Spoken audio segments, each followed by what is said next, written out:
कि वो मानवतावादी के लिए हम लोग कार्य कर सकें। तो मैं सभी का पुनः स्वागत करता हूँ और निवेदन करता हूँ कि आगे की कार्रवाई जो भी है वो जारी रखें।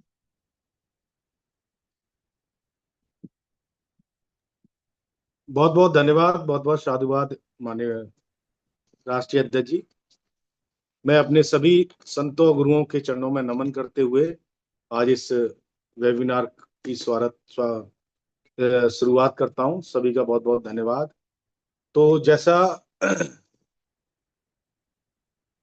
आज जो हमारे राष्ट्रीय महासचिव हैं, जो राष्ट्रीय सचिव हैं, प्रदेश के प्रभारी हैं, प्रदेश के अध्यक्ष हैं, आदि जो हमारे सीनियर साथी गण हैं, और जो हमारे जो शेषराव घागड़े साहब हैं, इस नेशनल कोऑर्डिनेटर, उनके 15 राज्यों की आज जो वेबिनार है, जिसमें मैं एक बार राज्यों के नाम आप सभी के सामने रखना रखना है। जोन नंबर 4 है, जोन नंबर 8 है, जोन नंबर 9 है और जोन नंबर 10 है हमारे नेशनल कोऑर्डिनेटर माननीय शेषराव घागड़े साहब के पास, जिसमें महाराष्ट्र, गुजरात, दादर नगर हवेली, दमन दीव, तमिलनाडु, अंडमान निकोबार द्वीप समूह, पांडिचेरी, त्रिपुरा, मिजोरम, मेघालय, असम, अरुणाचल प्रदेश, नागालैंड, सिक्किम, ऐसे करके 15 राज्य हमारे माननीय शेषराव घागड़े साहब के अंडर में हैं। और उसी कड़ी में आज हमारे जोन 4, 8, 9, 10 की मीटिंग हो रही है, जिसमें हम हमारे जो राष्ट्रीय महासचिव होंगे, राष्ट्रीय सचिव होंगे, प्रभारी होंगे, मैं उनसे उनके राज्य में कमेटी गठन को लेकर क्या क्या इस समय चल रही है, क्या गतिविधि चल रही है, कितना जो हमारे नेशनल कोऑर्डिनेटर साहब, हमारे राष्ट्रीय बौद्ध महासभा के संस्थापक महोदय जी, राष्ट्रीय अध्यक्ष जी, इन सभी के दिशा निर्देशों पे कितना राज्यवार काम हो रहा है, उसकी समीक्षा हम आज करेंगे। तो मैं सबसे पहले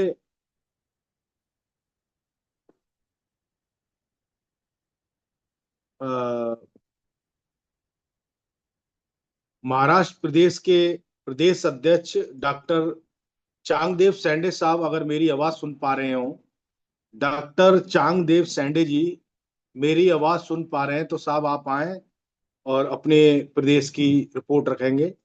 माननीय डॉक्टर चांगदेव सैंडे जी।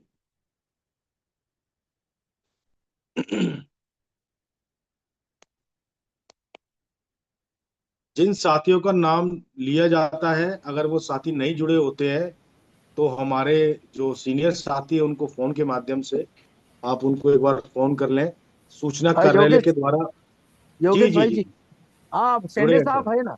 जी साहब, चांगदेव जी साहब। शेंडे जी महाराष्ट्र प्रदेश के अध्यक्ष है, जा ही नहीं पार्टिसिपेंट। जय भीम नमो बुद्धाय सर। वेरी जय गुड, भीम जय भीम, नवोदय जय साहब। भीम, जय भीम, जय भीम, जय भीम, नमो बुद्धाय। सभी संत गुरुओं को नमन करते हुए आज के वेबिनार के संस्थापक, आज के वेबिनार के अध्यक्ष और सभी साथियों को जय भीम नमो बुद्धाय। सर, संगठन के लिए हम लोग लगातार प्रयास कर रहे हैं। प्रयास ही नहीं कर रहे हम लोगों को, मैं तो खुद 2 दिन चंद्रपुर और गढ़चिरोली जिले का दौरा किया। राष्ट्रीय अध्यक्ष जी से बात हुई नहीं, मगर हमारे राष्ट्रीय महासचिव है उनसे बात हुई मेरी। मैं कहाँ कहाँ घूम रहा हूँ। वो चंद्रपुर और गढ़चिरोली का दौरा हमने कोषाध्यक्ष जी, जो हमारे महाराष्ट्र के कोषाध्यक्ष है धरीधर जी, उनके साथ किया मैंने। वहाँ हमने अभी तो बहुत सारे नाम आए हैं हमारे पास, मगर पद जो है, पदभार हमने अभी तक डिक्लेयर नहीं किया कि किसको अध्यक्ष बनाया जाए, किसको महासचिव बनाया जाए। मगर लिस्ट पूरी तैयार है मेरे पास चंद्रपुर और गढ़चिरोली की। उसके बाद हमारा कड़बे जी के साथ लगभग 3 दिन शहर में जिला की कमेटी और शहर कमेटी बनाने के लिए लगातार प्रयास जारी है। प्रयास ही नहीं, हम रोज घूम रहे हैं कमेटियां बनाने के लिए। नाम तो हमारे पास पूरे आ गए हैं, आज ही हमने लिखे। मगर पदभार हमको किसको कहाँ देना है वो नहीं दिए है। अभी 2-3 दिन के अंदर ही वो पदभार भी दिया जाएगा। उसके बाद भंडारा जिला में भी गए माननीय राष्ट्रीय महासचिव डॉक्टर आनंद भालेराव जी, और बाकी यवतमाल जिले से मेरा लगातार कांटेक्ट है, मैं खुद गया भी था। यवतमाल जिले में तो जिला कमेटी भी बन गई है। उसके बाद अमरावती में लगातार कांटेक्ट, जो महाराष्ट्र में 6 जोन गिराए गए हैं उस 6 जोन के पदाधिकारी भी लगभग 50 से 60% पदाधिकारी बनाए गए हैं। और बहुत सारे हमारे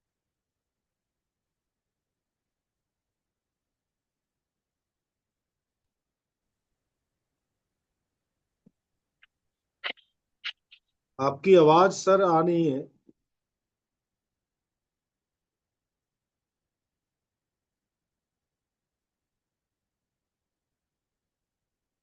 आपका नेटवर्क ठीक नहीं है साहब, शायद आवाज नहीं आ रही मुझे।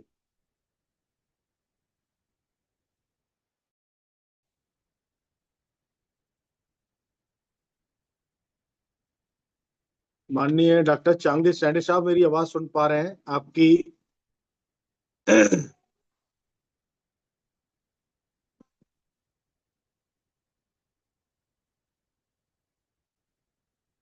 उनका कुछ नेटवर्क इश्यू दिख रहा है। अगला नाम ले योगेश लो, भाई, अगला नाम। जी जी, तो मैं अगले अगर हमारे तमिलनाडु से प्रदेश अध्यक्ष माननीय सिद्धार्थ गौतम साहब जुड़े हैं, अगर तमिलनाडु से माननीय सिद्धार्थ गौतम जी अगर जुड़े हैं, अगर मेरी आवाज आप सुन पा रहे हैं तो कृपया आप आए और आज की मीटिंग पर अपनी बात रखें। अगले हमारे अगर माननीय आर के मौर्य जी जो ट्रस्ट परिषद के सदस्य हैं, दादर नगर हवेली दमनदीप से जुड़ते हैं, बड़ी दूर से जुड़ते हैं और कई बार नेटवर्क की वजह से नहीं जुड़ पाते हैं, लेकिन टेलीफोन के माध्यम से बात होती रहती है। गुजरात प्रदेश के अध्यक्ष माननीय धीरज भाई चावड़ा साहब, अगर मेरी आवाज सुन पा रहे हैं, माननीय धीरज भाई चावड़ा जी।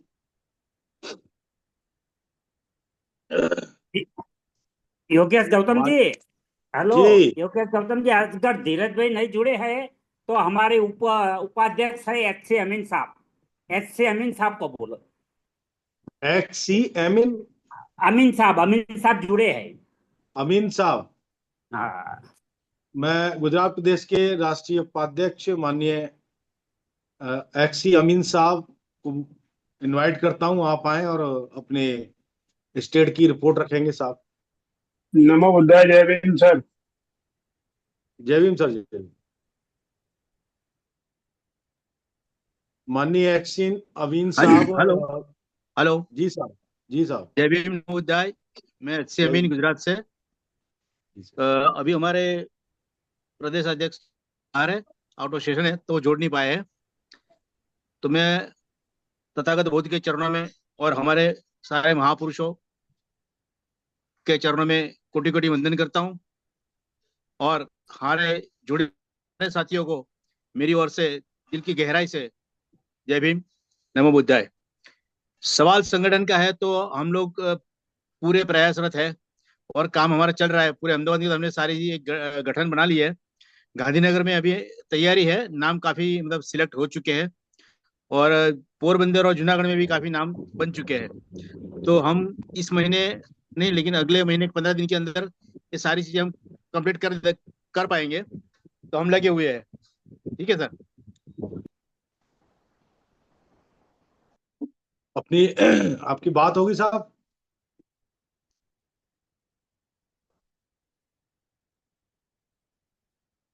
बहुत बहुत धन्यवाद, बहुत बहुत साधुवाद। अगर आपकी बात फिनिश हो जाती है तो एक लास्ट में जय भीम नमो बुद्धाय कह दिया करो, जिससे मुझे संकेत मिल जाए आपकी बात पूरी कंप्लीट हो गई है। तो बहुत बहुत धन्यवाद साहब, XC आमीन साहब। और मैं अगले हमारे माननीय लक्ष्मण इंदेव जी दादर नगर हवेली से अगर जुड़े हों, माननीय लक्ष्मण इंदेव जी, दादर नगर हवेली, माननीय राजू बरुआ साहब, अंडमान निकोबार। जिन साथियों के मैं नाम ले रहा हूं, अगर वो जुड़े हैं तो कृपया अपनी स्टेटों के बारे में रिपोर्ट रखेंगे। माननीय महाराष्ट्र प्रदेश के प्रदेश अध्यक्ष जो डॉक्टर चांदेव सैंडे साहब, अपनी बात अगर पूरी हो गई हो, क्योंकि नेटवर्क प्रॉब्लम की वजह से आप शायद कोई बात ऐसी रह गई हो जो एक आध मिनट में अपनी बात खत्म करना चाहते हैं, तो हाँ आप सर, डिस्कनेक्ट अगर हुआ था, कंप्यूटर पे डिस्कनेक्ट हुआ था, कोई बात नहीं साहब। तो अभी मोबाइल पे चालू किया मैंने। जी जी। चाहे राष्ट्रीय पदाधिकारी हो, चाहे स्टेट के पदाधिकारी हो, चाहे संभाग के पदाधिकारी हो, सभी मिलजुल के यहाँ पे काम हो रहा है, बहुत अच्छी तरह से काम होगा। अभी अभी सुबह मैंने बड़ौनी सर से भी बात किया, उनके साथ भी हमारा दौरा लगने वाला है अभी कोई 2-3 दिन के बाद ही। उसके बाद राष्ट्रीय महासचिव डॉक्टर आनंद भालेराव सर आके हैं नागपुर में, तो हम विदर्भ का दौरा कल से ही स्टार्ट करने वाले हैं। बहुत अच्छी तरह से काम होगा महाराष्ट्र में अभी, क्योंकि सभी मिलजुल कर काम करने की अभी मंशा रखते हैं, और काम अपने अपने जिलों में, अपने अपने संभाग में सभी लोग कर रहे हैं। किसी एक के ऊपर डिपेंड नहीं है कि वो बड़ा पदाधिकारी है या कुछ है तो वही करते बैठेगा, ऐसा न करते हुए सभी महाराष्ट्र के पदाधिकारी, चाहे पुराने हो नए हो, सभी लोग इकट्ठा होकर के काम कर रहे हैं संगठन बनाने का सबसे पहले। और संगठन बनाने के बाद तो हमारे पास तो कोई कमी नहीं है कैडराइज लोगों की महाराष्ट्र में। तो हम उसके बाद जिला जिला लेवल पर कैडर, फिर संभाग लेवल पर कैडर, फिर महाराष्ट्र लेवल पर कैडर कैडर इसके माध्यम से आरबीएम क्या है, क्यों करना है, इसको कैसे करना है, ये सारी चीजें हम समझाने में कामयाब रहेंगे। इतनी बात कहते हुए मैं अपनी वाणी को विराम देता हूँ। नमोद्धाय, जय भीम, जय भारत। बहुत बहुत धन्यवाद साहब। मैं हमारे जो दूर दराज राज्यों से मैं देख पा रहा हूँ, साथीगण नहीं जुड़ पा रहे हैं। जैसे हमारे पांडिचेरी से के आर राजा धनवेल साहब हैं, वो जुड़ते हैं, लेकिन मुझे स्क्रीन पे दिखाई नहीं दे रहे। और एक हमारे साथी हैं रूपलाल दास साहब, आप बनियान पहन के हैं तो आप इसको बंद कर लें या शर्ट पहन लें। थोड़ी सी मीटिंग की मर्यादा होती है, आप कपड़े पहन लें, शर्ट पहन लें, और फिर आप मीटिंग में जुड़े, अच्छा लगता है। मैं हमारे अगर मिजोरम से हमारे माननीय बप्पी चौधरी साहब जुड़े हैं, माननीय बप्पी चौधरी मिजोरम से, अरूप बरुआ जी मेघालय से।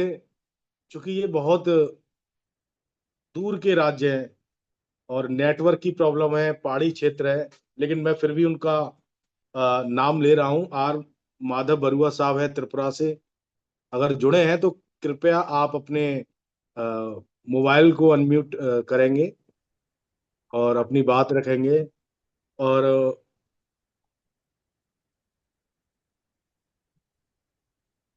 अगर माननीय सोलंकी साहब किसी गुजरात में अन्य साथी को, किसी को आप अगर मौका दिलवाना चाहते हैं बोलने का, अपनी बात रखने का, जो आप समझ रहे हैं, तो मुझे बता दीजिए। जयमीन नहीं तो मैं प्रियदर्शी साहब को बोलो, जयमीन प्रियदर्शी साहब। गौतम जी, बहुत बहुत योग्य सर। धन्यवाद साहब। मैं हमारे वरिष्ठ साथी माननीय जयमीन प्रियदर्शी साहब से अनुरोध करता हूं, आप आए और विषय पर अपनी बात रखें। माननीय जयमीन प्रियदर्शी हाँ, साहब। मेरी आवाज आ रही है सर? जी सर, जी आ रही है। हाँ, जय भीम, नमोबुद्धाय। मैं महाकारुणिक तथागत बुद्ध को नमन करता हूँ, बाबा साहब को नमन करता हूँ, बहुजन में जन्मे सभी महापुरुषों को नमन करता हूँ। जहाँ तक गुजरात का संगठन और ये कमिटियों का सवाल है, हमारे उपाध्यक्ष एच सी अमीन साहब ने तो बात बताई, मगर मैं कहना चाहूँगा कि गुजरात की स्टेट लेवल की जो कमिटी है, इसके सब पदाधिकारी डिसाइड हो गए हैं और कॉरपोरेट सेंटर से अध्यक्ष की अनुमति भी मिल गई है। राजकोट और जामनगर में हमने कमेटियां बना दी है। और हमारे गुजरात लेवल की जो कमेटी है, मैं गांधीनगर, सुरेंद्रनगर और महसाणा जिले के लोगों को समावेश किया है। मगर हम मेहनत करेंगे और ये डिस्ट्रिक्ट में भी आरबीएम की जो कमेटियां है वो बनाने में हम सक्षम हो जाएंगे। अभी गुजरात में जो गर्मी का माहौल है 42 हो गया है, इसीलिए बाहर जाना अभी थोड़ा दिक्कत वाला है। फिर भी हम कोशिश करके जितने जिले कवर हो सके उतने कवर करने का कोशिश जरूर करेंगे। धन्यवाद। जय भीम, नमो बुद्धाय। बहुत बहुत धन्यवाद साधुवाद साहब। और हमारे गुजरात प्रदेश के मुख्य प्रदेश महासचिव सर अगर जुड़े हैं हमारे बीच तो आप अपनी बात रखेंगे। गुजरात जैमनी प्रदेश के जैमनी प्रसाद जी ही मुख्य महासचिव है। जी जी, माननीय जैमनी प्रसाद जी हमारे गुजरात प्रदेश के मुख्य महासचिव हैं। आप बात रखें आप विषय पर, माननीय नहीं, आपको मैंने बात आमंत्रित रखी करता हूं। सर ना। हाँ साहब ने तो योगेश बात गौतम रखी। जी, मैंने मेरी बात जी रखी सर। जी जी जी जी जी जी, हाँ, मैंने मेरी बात रखी सर। ठीक है, तो थोड़ा सा मिस्टेक होगी सर। नहीं नहीं, कोई दिक्कत नहीं। मेरी गाड़ी में बात चार्जर तो है रखी। सरकार। अन्य साथी माइक बंद रखें प्लीज। पावर बैंक ले लो सर। मैं हमारे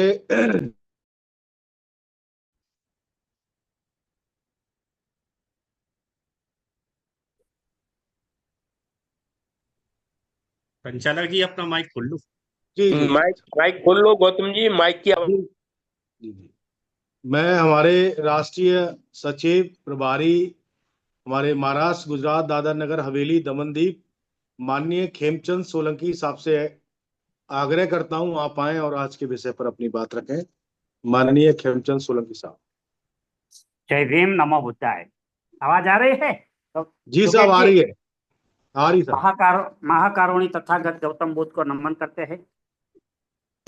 सभी महापुरुषों को नमन करते हुए, संस्थापक मान्य धर्म प्रकाश भारती साहब को नमन करते हुए, जो मीटिंग में जुड़े सभी को मेरा जय भीम, नमो बुद्धाय। हमारे जयमीन प्रियदर्शी साहब ने हमारे और अमीन साहब ने हमारे कोलैबोरेशन करके हम बात करते हैं और हम बता देते हैं कि क्या है, क्या कर रहे हैं सभी लोग साथ में। तो हमने गुजरात प्रदेश की 15 लोगों की कमेटी बहुत अच्छे लोगों की बनाई है कि जो लोग फुल टाइम चले, ये साल के साल बीच में से निकल ना जाए। अब तक जो लोग है काम नहीं करते थे और होद्दा लेके बैठ जाते थे, तो अभी 15 लोगों की ऐसी कमेटी बनाई है तो जो लोग सक्षम है और वो जो उसको आम्बेडकरवादी विचारधारा है, बहुत की विचारधारा है, ऐसे लोगों को हम उसमें संस्था के अंदर ज्वाइन करते हैं। और हमने राजकोट की जिला कमेटी बना दी है, वो भी सब लोग है, 5 लोग का राजकोट जिले की कमेटी बनाई है और 5 लोगों की कारोबारी वहां से बनाई है। એટલે टोटली वहां के आजू बाजू के राजकोट के पूरे 5 राज्य उनके अलग है। 10 लोगों को हमने बना दिया है। और पोरबंदर की भी जिला कमेटी हमने बना दी है 5 लोगों की। और महसाणा में भी हमने नाम तैयार करके रखा है, तो महसाणा में भी जिला कमेटी 5 लोगों की बन जाएगी। और गांधीनगर और सूरत की भी, और धीरज चावड़ा जी बोलते थे कि सूरत का भी हमने उसको मसौदा भेज दिया हो, वो भी करेंगे तो सूरत की कमेटी बन जाएगी। और साबरकांठा में भी हमारा ट्राई चल रहा है। गांधीनगर की कमेटी 2-4 दिन में गांधीनगर की कमेटी बन जाएगी और हम सभी को निमणूक पत्र भी अध्यक्ष के द्वारा हम दे देंगे। तो हमारा गुजरात का धीरे धीरे वट वृक्ष बड़ा हो रहा है और हम वट वृक्ष करके ऐसा लोगों को करने का है कि जे लोग खाली ऐसे नहीं कि नाम बना दिया और कमेटी बना दी और मीटिंग में भी ना जुड़े, ऐसे लोगों को नहीं बनाने का। हमारा पूरा ट्राई ऐसा है कि सब लोग हमारे ब्लड में राष्ट्रीय बौद्ध महासभा होता है, ऐसा लोगों को ही अंदर ज्वाइन करने का है। जय भीम, नमो बुद्धाय। बहुत बहुत धन्यवाद, बहुत बहुत साधुवाद साहब। हमें हमारे आरबीएम के लिए निष्ठावान कार्यकर्ताओं की जरूरत है बहुत बहुत धन्यवाद। मैं हमारे आसाम प्रदेश से हमारे प्रदेश अध्यक्ष माननीय शिबू तालुकदार साहब जुड़े हैं। मेरी अगर आवाज सुन पा रहे हैं माननीय शिबू तालुकदार साहब, आप अपने माइक को अनम्यूट करें और अपनी बात रखेंगे। माननीय शिबू तालुकदार साहब, आप अपने माइक को ओपन करें।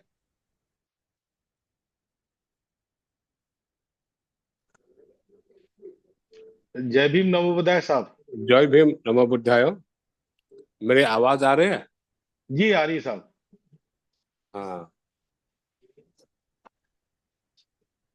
हाँ, असम का प्रदेश के लिए मैंने 12 आदमी का एक कमिटी जैसे टेंटेटिव बना के रखा है। हेलो। जी साहब, जी साहब, बात रखें। हाँ, असम का 12 आदमी का मैं नाम भेजवा दूंगा आपको, कल या परसों भेजा दूंगा। ऐसे जी हर कोई तो सिस्टम है नहीं, फिर भी हमने कोशिश करके असम के लिए एक 12 आदमी का एक टीम बना के रखा है। जी साहब, जी साहब। और कुछ सूचना देना है हमको? नहीं साहब, संगठन पे ही बात रखनी थी। हाँ आरबीएम को आप सहयोग करें, आपका बहुत बहुत साधुवाद साहब, धन्यवाद। क्योंकि थोड़ी सी प्लेन से वो दूरी पर है आसाम, और आरबीएम के जो हमारे संस्थापक महोदय जी से भी बात हुई, वो समय निकालकर आसाम को थोड़ा सा टाइम देंगे। और हमारे राष्ट्रीय नेशनल कोऑर्डिनेटर हैं आपके माननीय शेषराव घागड़े साहब भी आपके राज्य में आएंगे, हाँ, आपकी वो सब बात। मदद हाँ हाँ, करेंगे, आपकी भी हेल्प लेंगे, और आप ठीक है। उनकी भी हेल्प करेंगे। बहुत बहुत ठीक धन्यवाद है। साहब, ऐसे ही आप जुड़ते रहें और ठीक राष्ट्रीय है। बौद्ध महासभा को मजबूत करते रहें। बहुत बहुत धन्यवाद हाँ, साहब। धन्यवाद। मैं अन्य साथी जिनके नाम मैंने लिए हैं, अगर वो जुड़ गए हैं, जिसमें मैंने अ, तमिलनाडु से हमारे प्रदेश अध्यक्ष हैं माननीय सिद्धार्थ गौतम जी, आर के मौर्य जी हैं दादरा नगर हवेली से, लक्ष्मण इंदेव जी हैं दादरा नगर हवेली से, अरुणाचल प्रदेश से चाऊ एरिना मानकुंग जी हैं। ये साथी हमारे काफी दूर से जुड़ते हैं, तो नेटवर्क की बहुत प्रॉब्लम होती है। बहुत उन्होंने कई बार कहा है कि हमने बहुत प्रयास करते हैं लेकिन नहीं जुड़ पाते हैं। तो मैं जो हमारे आज के हमारे राष्ट्रीय महासचिव हैं हमारे महाराष्ट्र गुजरात दादरा नगर हवेली दमनदीप से माननीय डॉक्टर आनंद भालेराव सर, मैं आपको आमंत्रित करता हूं, आप आएं और अपनी बात रखें। जी।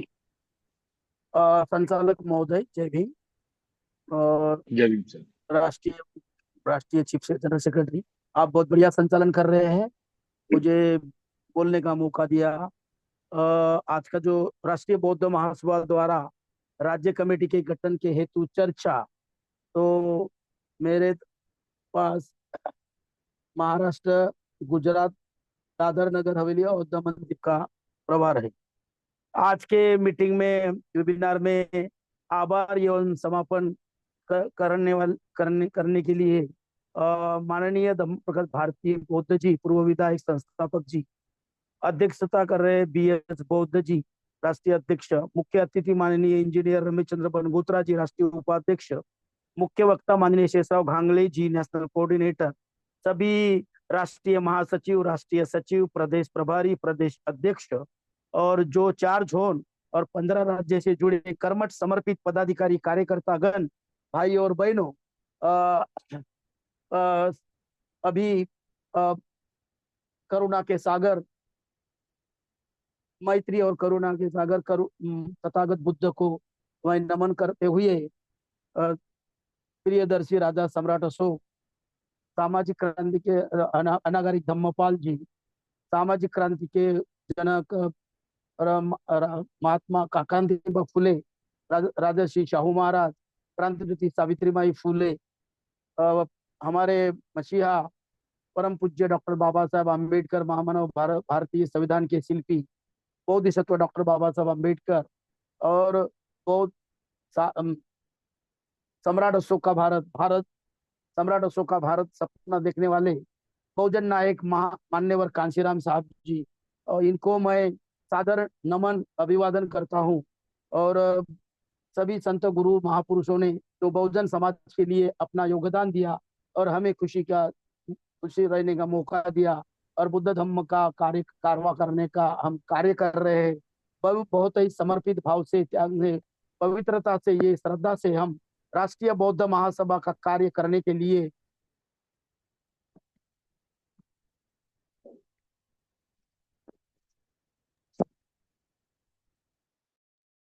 आपका भी नेटवर्क ठीक नहीं है साहब।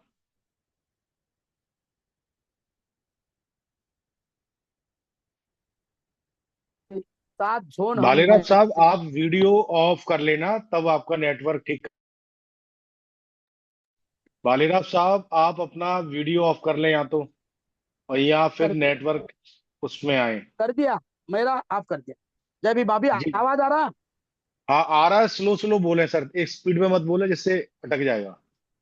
जी जी जी जी जी। जी महाराष्ट्र साहब। महाराष्ट्र महाराष्ट्र जय भीम सभी साथियों को, नमो बुद्धाय। महाराष्ट्र के 36 जिले हैं। 36 जिले के मैंने 7 जोन बना दिया है, जिसमें नागपुर जोन, नागपुर पूर्व zone, Nagpur Vidarbha zone, Aurangabad Marathwada zone, Mumbai zone, Konkan zone, पश्चिम महाराष्ट्र जोन और खानदेश जोन, ऐसे मैंने जोन बनवा दिए। और जोन के प्रभारी, ये महाराष्ट्र के जो अध्यक्ष पदाधिकारी है, वो 2 पदाधिकारी, 12 में से 12 पदाधिकारी, जिसकी मैंने नाम राष्ट्रीय अध्यक्ष बौद्ध साहब की तरफ मैंने भेजा, उसकी मान्यता आ गई है। और उन सब लोगों को मैंने अभिनंदन किया, उनके पास मैंने दिया और उनको मार्गदर्शन करते हुए मैंने जोन वाइज पहले जोन के 5 पदाधिकारी, अध्यक्ष, महासचिव, उपाध्यक्ष, कोषाध्यक्ष और संगठन सचिव और 10 और 5 सदस्य हर जोन में बनाए और जिला कमेटियां बनाने का काम करे। यवतमाल जिले के जो हमारे प्रदेश के सचिव है ताराचंद जी, प्रोफेसर ताराचंद जी कुलवटकर साहब, इन्होंने यवतमाल जिला पूरा बना दिया है। यवतमाल जिले के 7 पदाधिकारी उन्होंने बना दिया है और मैंने जोन वाइज अध्यक्ष बनाने का काम अभी मैं चालू कर दिया है, जिसमें मराठवाड़ा का जोन अध्यक्ष औरंगाबाद का मैंने बनाया है। औरंगाबाद में संगठन महासचिव, राज्य मुख्य महासचिव और महासचिव कैलाश जी सराटे और पेटकर साहब, ये औरंगाबाद में रहते हैं। औरंगाबाद और नांदेड़ 8 जिले हैं, तो उसके मैंने 2 जोन बना दिए हैं और जोन वाइज काम स्टेट के पदाधिकारियों को सौंप दिया है। दूसरी बात, गुजरात से मैं खेमचंद सोलंकी साहब जो राष्ट्रीय सचिव है हम आए, और उनसे मैं कांटेक्ट में हूँ। और जेमिनी साहब जो है, उनसे भी मैं कांटेक्ट में मैं उनसे फोन कर बात किया है। तो उन्होंने मुझे बताया है कि 15 लोगों की कमेटी गुजरात की हुई है और 5 जिले की कमेटी थोड़ी 2 3 से 4 पदाधिकारी बना के किया है। जैसा कि राजकोट, अहमदाबाद, भावनगर में उन्होंने काम शुरू कर दिया है। RK मौर्य जी, ट्रस्टी दादर नगर हवेली के जो है, उनसे भी मैंने बात किया। और लक्ष्मण इंदेल, दादर नगर हवेली, इनसे भी मैंने बात किया। जेमिनी परिदृशी जी जो मुख्य महासचिव है प्रदेश के गुजरात के, उनसे भी बात हुई। हेमचंद सोलंकी से बात हुई, जो कि 33 जिले गुजरात में आते हैं और दादर नगर हवेली और दमन दीव में आते हैं। मैं डेली सब लोगों के जो मेरे पास प्रदेश है, उसमें से मोबाइल नंबर से मैं कांटेक्ट कर रहा हूँ दादर नगर हवेली से और दमन दीव से। स्पेशली गुजरात का और महाराष्ट्र का काम, जो 15 लोग गुजरात से हुए और और महाराष्ट्र से 12 लोग हुए और 6-7 जोन से अपना काम चालू है।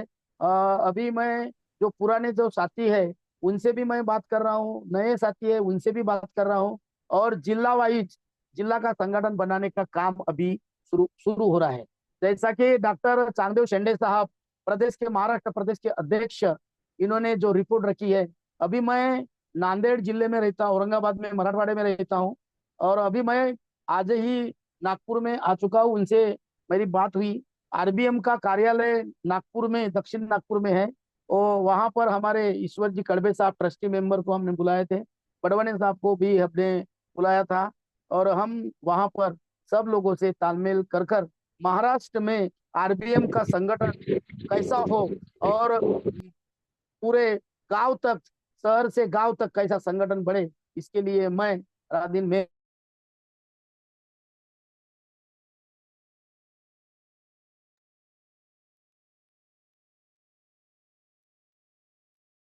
माननीय भालेराव साहब, आपका फिर नेटवर्क शॉर्ट हो रहा है।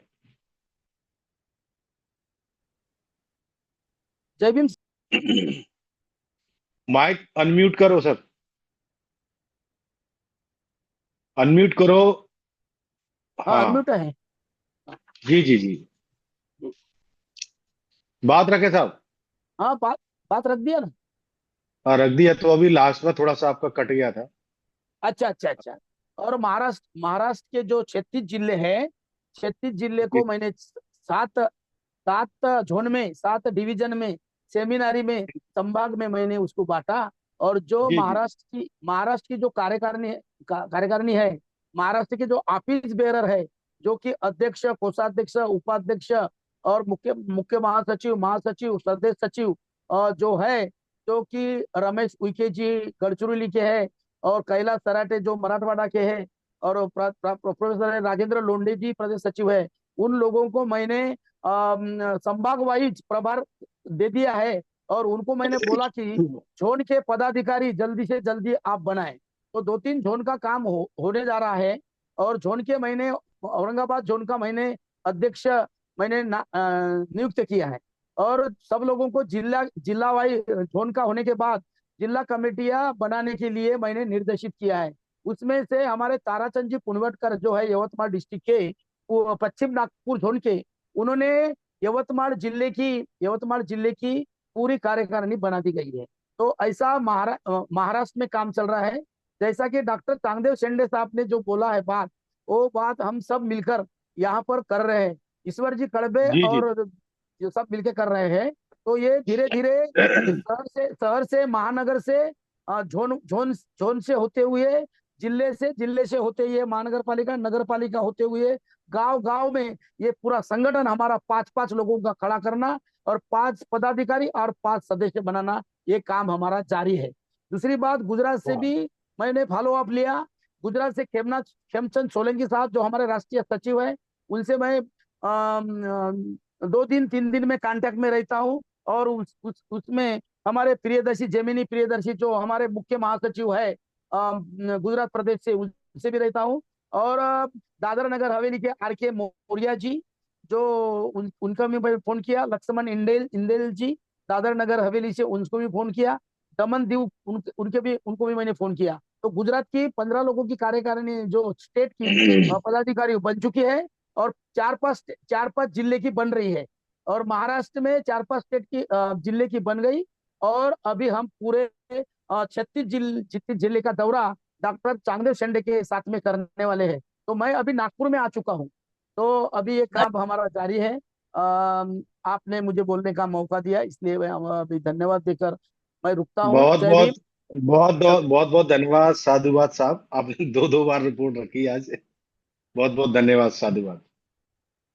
मैं फिर जिन साथियों को मैंने नाम लिया है, अगर वो साथी अब जुड़ गए हों, मुझे स्क्रीन पर जो नाम है उनमें वो लोग नहीं दिखाई दे रहे हैं, तो मैं फिर आज के जो हमारे मुख्य वक्तागण हैं, हमारे नेशनल कोऑर्डिनेटर माननीय शेषराव घागड़े साहब से मैं अनुरोध करता हूं, माननीय शेषराव घागड़े साहब आए और आज के विषय पर अपनी बात रखें।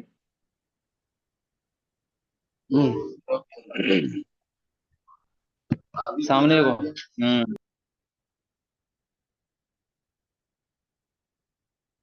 माननीय शेषराव घागड़े साहब, आप अगर मेरी आवाज सुन पा रहे हैं? आ रही सर, आवाज आ रही? जी आ रही है सर।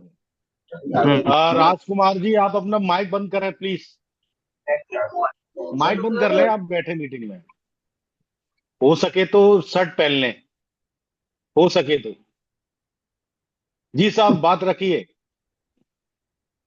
जी, सर्वप्रथम सभी महापुरुषों को नमन करते हुए, अभी सभी महापुरुषों का नाम लेना उचित नहीं समझता हूं मैं, क्योंकि समय थोड़ा बढ़ रहा है और काफी लोगों को सुनना था, लेकिन जो 15-16 राज्यों के लोग जुड़ना चाहिए थे वो काफी नहीं जुड़ पाए, ऐसा मुझे लग रहा है। कहीं नेटवर्क प्रॉब्लम हो सकता है, या जैसे मणिपुर है, तो मणिपुर में तो कोई अपना है ही नहीं। त्रिपुरा में मानिक बरुआ जी से मेरी बात हुई थी, वो जुड़ते करके बोले थे। इस तरह से सिक्किम में भी मेरी बात हुई। सिक्किम वाले बोले कि सर जी हम लोग शाम को 8 साढ़े 8 बजे जुड़ जाएंगे। और तमिलनाडु के अन्य सिद्धार्थ जी ये भी बोल रहे थे कि मैं जुड़ूंगा। ऐसे में समयलाल बोस जी थे, वो भी बोले कि मैं जुड़ जाऊंगा। वो तो शायद इधर ही आए हैं, उनके घर वालों की तरफ शायद, समयलाल जी। तो वो भी बोले कि मैं जुड़ जाता हूँ। समयलाल जी जुड़े क्या सर, जुड़े थे तमिलनाडु से? नहीं साहब। नहीं सर। अच्छा अच्छा अच्छा, उन्होंने तो मुझे आश्वासन दिया था कि मैं जुड़ जाऊंगा। दोनों ने भी बोला था। मैं दिन में कोर्ट में रहता हूँ, तो शाम को जरूर सर आज जुड़ जाऊंगा मैं, ऐसे बताया था। मतलब जैसे मैंने महाराष्ट्र से, जैसे अभी आनंद भालेराव जी ने जो रिपोर्ट दी है, ये पिछले समय भी उन्होंने रिपोर्ट दी थी। और उसी तरह गुजरात के हमारे खेमचंद सोलंकी जी ने और प्रियदर्शी साहब से भी मेरी बात हुई थी। उन्होंने एज इट इज जो रिपोर्ट था वही रिपोर्ट उन्होंने अभी पेश किया है। उसी तरह दादर नगर हवेली जो लक्ष्मण हिंदेव जी जो है, उनसे भी और मौर्य जी से भी बात हुई थी। सेम जैसे भी भालेराव जी ने बताया ऐसे ही उन्होंने भी कहा। लेकिन मैंने खेमचंद सोलंकी जी से जो बोला कि आप जो है ये दादर नगर हवेली में कुछ गुजरात के साथी और कुछ हमारे महाराष्ट्र के साथी काफी लोग वहाँ पे सर्विस पर है, जो इधर उधर से महाराष्ट्र के कोने कोने से जो वहाँ दादर नगर हवेली में जो सर्विस कर रहे हैं वो लोग, तो उनसे उनको दोनों को मिला के हम एक छोटा सा एक मीटिंग वहाँ कंडक्ट करते हैं। तो मुझे खेमचंद सोलंकी जी ने बताया कि मैं उन लोगों से बात करके, और आप भी महाराष्ट्र के कुछ लोगों से बात करके, दोनों मिल के वहाँ एक मीटिंग दादर नगर हवेली में हम लगा देंगे। तो उनकी भी डेट जल्दी फिक्स हो जाएगी ऐसा मुझे लग रहा है। दमनदीप में जो है मनोज सोलंकी जी बोल रहे हैं कि मैं राजस्थान में रहता हूँ, लेकिन मेरी जो बिजनेस है ये सारा दमनदीप में चलता है। तो उनमें से कुछ लोग मुझे संपर्क में है, उन लोगों के नाम मैं आपको भेजता हूँ, या तो खेमचंद सोलन जी की जगह देता हूँ। तो उन्होंने अगर दे दिया तो हमारा दमनदीप में भी संगठन बढ़ सकता है। और तमिलनाडु के उन्होंने तो मुझे कहा ही था कि मैं 5-5 लोगों की जो भी हमने नाम ले रखे हैं उन लोगों की लिस्ट में आपको और सेंटर ऑफिस को भेज देते सर। तो उनका आया नहीं, मुझे पता नहीं, वो जुड़े ही नहीं, इसका मतलब तो रिपोर्ट नहीं आया। अंडमान निकोबार से राजू बरुआ जी से मेरी बात हुई और उन्होंने बताया कि मैं शाम को 8 बजे जुड़ता हूँ। और कुछ एक जो है रामचंद्र जी, वो आउट ऑफ स्टेशन थे, लेकिन वो बोले कि मेरा नेटवर्क वहाँ नहीं मिलता है। तो नेटवर्क मिला तो मैं कोशिश करूंगा, लेकिन शायद नहीं मिलेगा क्योंकि मैं लंबा जा रहा हूँ वहाँ से, अंडमान में लंबा हूँ। तो ऐसा मतलब ठीक है सर, आप कोशिश करिए कि 4-5 लोगों की जो कम से कम कमेटी बनाए। जैसे कि हमें आपने यहाँ अपने नेपाल में आप कुछ लोगों ने बताया था कि हम अंडमान निकोबार में हम एक मीटिंग लगाना जा रहे हैं। तो अगर आप वो मीटिंग लगाते हैं तो हम लोग यहाँ से सेंट्रल कमेटी के कुछ लोग मिलके हम लोग अंडमान निकोबार भी आएंगे, इसमें कोई दो राय नहीं है। लेकिन आपका वहाँ पे कुछ लोगों का संगठन तैयार होना जरूरी है। उसके लिए हमारी कोई आपको मदद लगेगी तो हम लोग वहाँ मदद करने के लिए तैयार है। पुडुचेरी में भी KKR से और राजा धनवेल जी से भी बात हुई। वो बोले भी मुझे शाम को आज 8 बजे मैं जुड़ता हूँ, लेकिन मुझे आपके कहने पर ऐसा लग रहा है कि वो लोग भी आज जुड़े नहीं है। त्रिपुरा में मानुक बरुआ जी से बात हुई, वो भी नहीं जुड़े। मणिपुर में तो हमारा कोई है नहीं, लेकिन वो त्रिपुरा वाले बोल रहे हैं कि मिजोरम वाले भी हम वहाँ कोशिश करते हैं, मणिपुर में कोई संगठन के लिए कोई आदमी मिल जाता है। और मिजोरम जो है बप्पी चौधरी का जो नंबर पुराना नंबर था वो मेरे ख्याल से बंद किया गया है। दूसरा नंबर कहीं से तो भी सेंटर ऑफिस से मुझे बताया गया कि हम कोशिश में है कि वो नंबर मिल जाए, तो हम आपको दूसरा कोई जो उनका नंबर होगा तो वहां से हम वो लेट करके आपको दे देंगे। और मेघालय से अरूप बरुआ, उनसे बात हो गई थी। वो कहे कि मैं एक दो ही लोग जुड़े हैं सर, तो 2 लोगों को मैं आज 8 बजे जुड़ता हूँ, तो वो भी शायद नहीं जुड़े हैं। आसाम से अभी शिबू तालुकदार जी से ने अभी अपनी बताया कि हमने कुछ लोगों का संगठन बनाया है, वो सेंटर ऑफिस में भेज रहे हैं, फिर उनसे संपर्क करके हम लोग आगे वहाँ संगठन को बढ़ाने का काम जरूर करेंगे, उनको साथ में लेते हुए। और यहाँ से हम सेंटर कमेटी के कुछ लोग लेके आसाम में भी जाने की कोशिश करेंगे और वहाँ एक संगठन का विस्तार जरूर करेंगे। अरुणाचल प्रदेश से जो सीके लंगचोर जी है, उन्होंने मेरी बात सुनी और मैंने उनसे इसके ऊपर थोड़ा सा प्रशिक्षण भी हमारा दोनों का एक के साथ हुआ। और चारू एर्नापोंग जी, उनसे भी बात हुई, वो भी कहे कि मैं 8 बजे शाम को जुड़ता हूँ, और मुझे लगता है वो भी नहीं जुड़े। नागालैंड वाले जो नीरम बरुआ, वो कहे कि मैं कोशिश जरूर करूंगा साहब, नेटवर्क का बड़ा प्रॉब्लम रहता है, लेकिन मैं कोशिश करूंगा जुड़ने की। मतलब सर जुड़ जाइए, या नहीं जुड़ेंगे तो कम से कम इतने दिनों में आपसे हमारी बात हुई, करीब करीब मैं उनसे 8 दिन पहले ही बात की, उसके बाद में बात की, तो मैंने बोला कि आप 2-4 लोगों की, कम से 5 लोगों की कम से कम कमेटी बनाओ, ठीक रहेगा। सिक्किम से अभिषेक चित्रे और शंकर सुबा, दूसरे अर्जुन प्रधान जी से तो मेरी बात हुई, मैडम SM तमांग जी से भी बात हुई, वो भी कह रही थी कि मैं आज शाम को 8 बजे जरूर जुड़ूंगी। और NT लैप्ची जी, उनसे भी बात हो गई, वो कहे कि मैं जुड़ती हूँ, और वो भी बोले मैं जुड़ता हूँ, NT लैप्ची जी, और वो जुड़े नहीं लग रहा है मुझे। बोल रही थी कि मैंने मैसेज भी दिया और मीटिंग में जुड़ने के लिए वो उनको रिक्वेस्ट भी किया, बात तो हुई, मैं कह रहे थे कि मैं जरूर जुड़ूंगा, तो मैडम भी कह रही थी कि मैं जुड़ूंगी, लेकिन पता नहीं उनका नेटवर्क नहीं मिला या क्या प्रॉब्लम है, फिर बात करेंगे उनसे।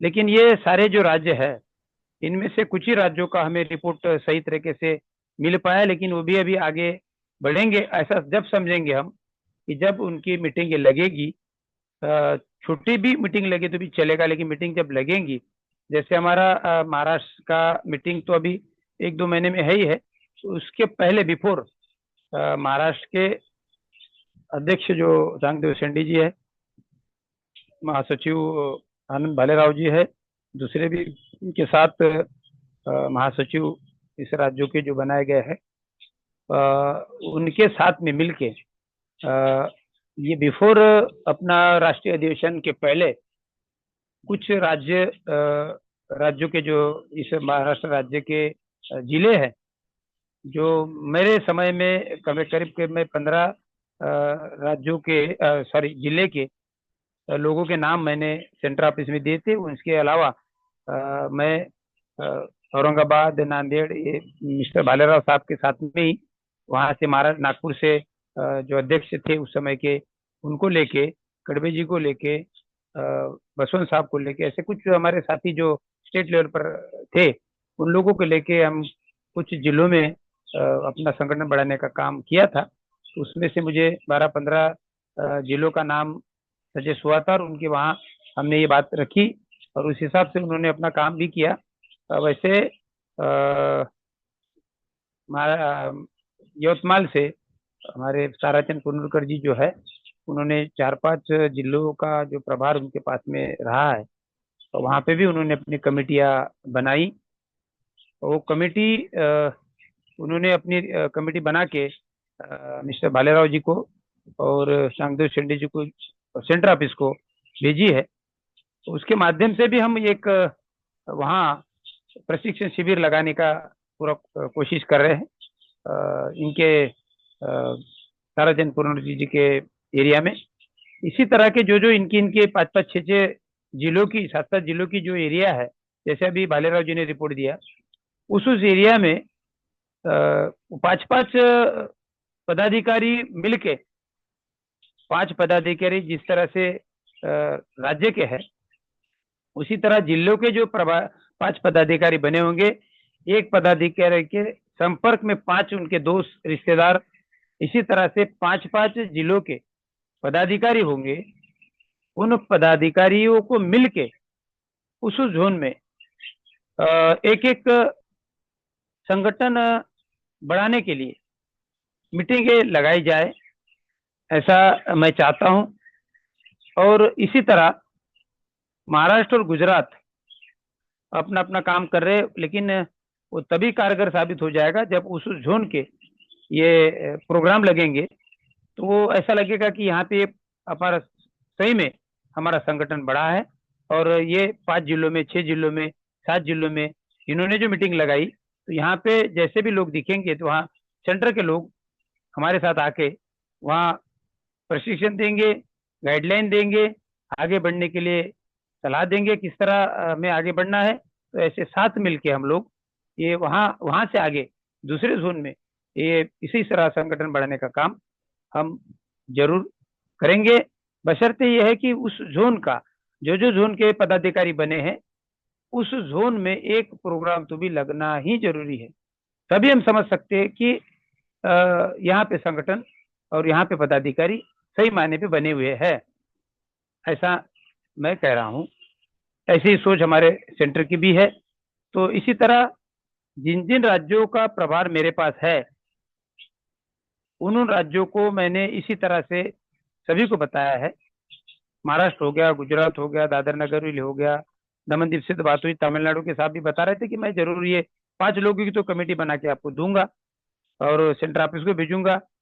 अंडमान निकोबार से भी बात हुई थी, लेकिन वो भी नहीं जुड़े। इसी तरह जितने भी ये 15-16 राज्य है, इन्होंने कहा तो जरूर था, लेकिन अभी रिपोर्टिंग के हिसाब से यहाँ पे सिर्फ 7-8 राज्यों के ही लोगों ने अपना रिपोर्ट रखा है, ऐसा मुझे लग रहा है।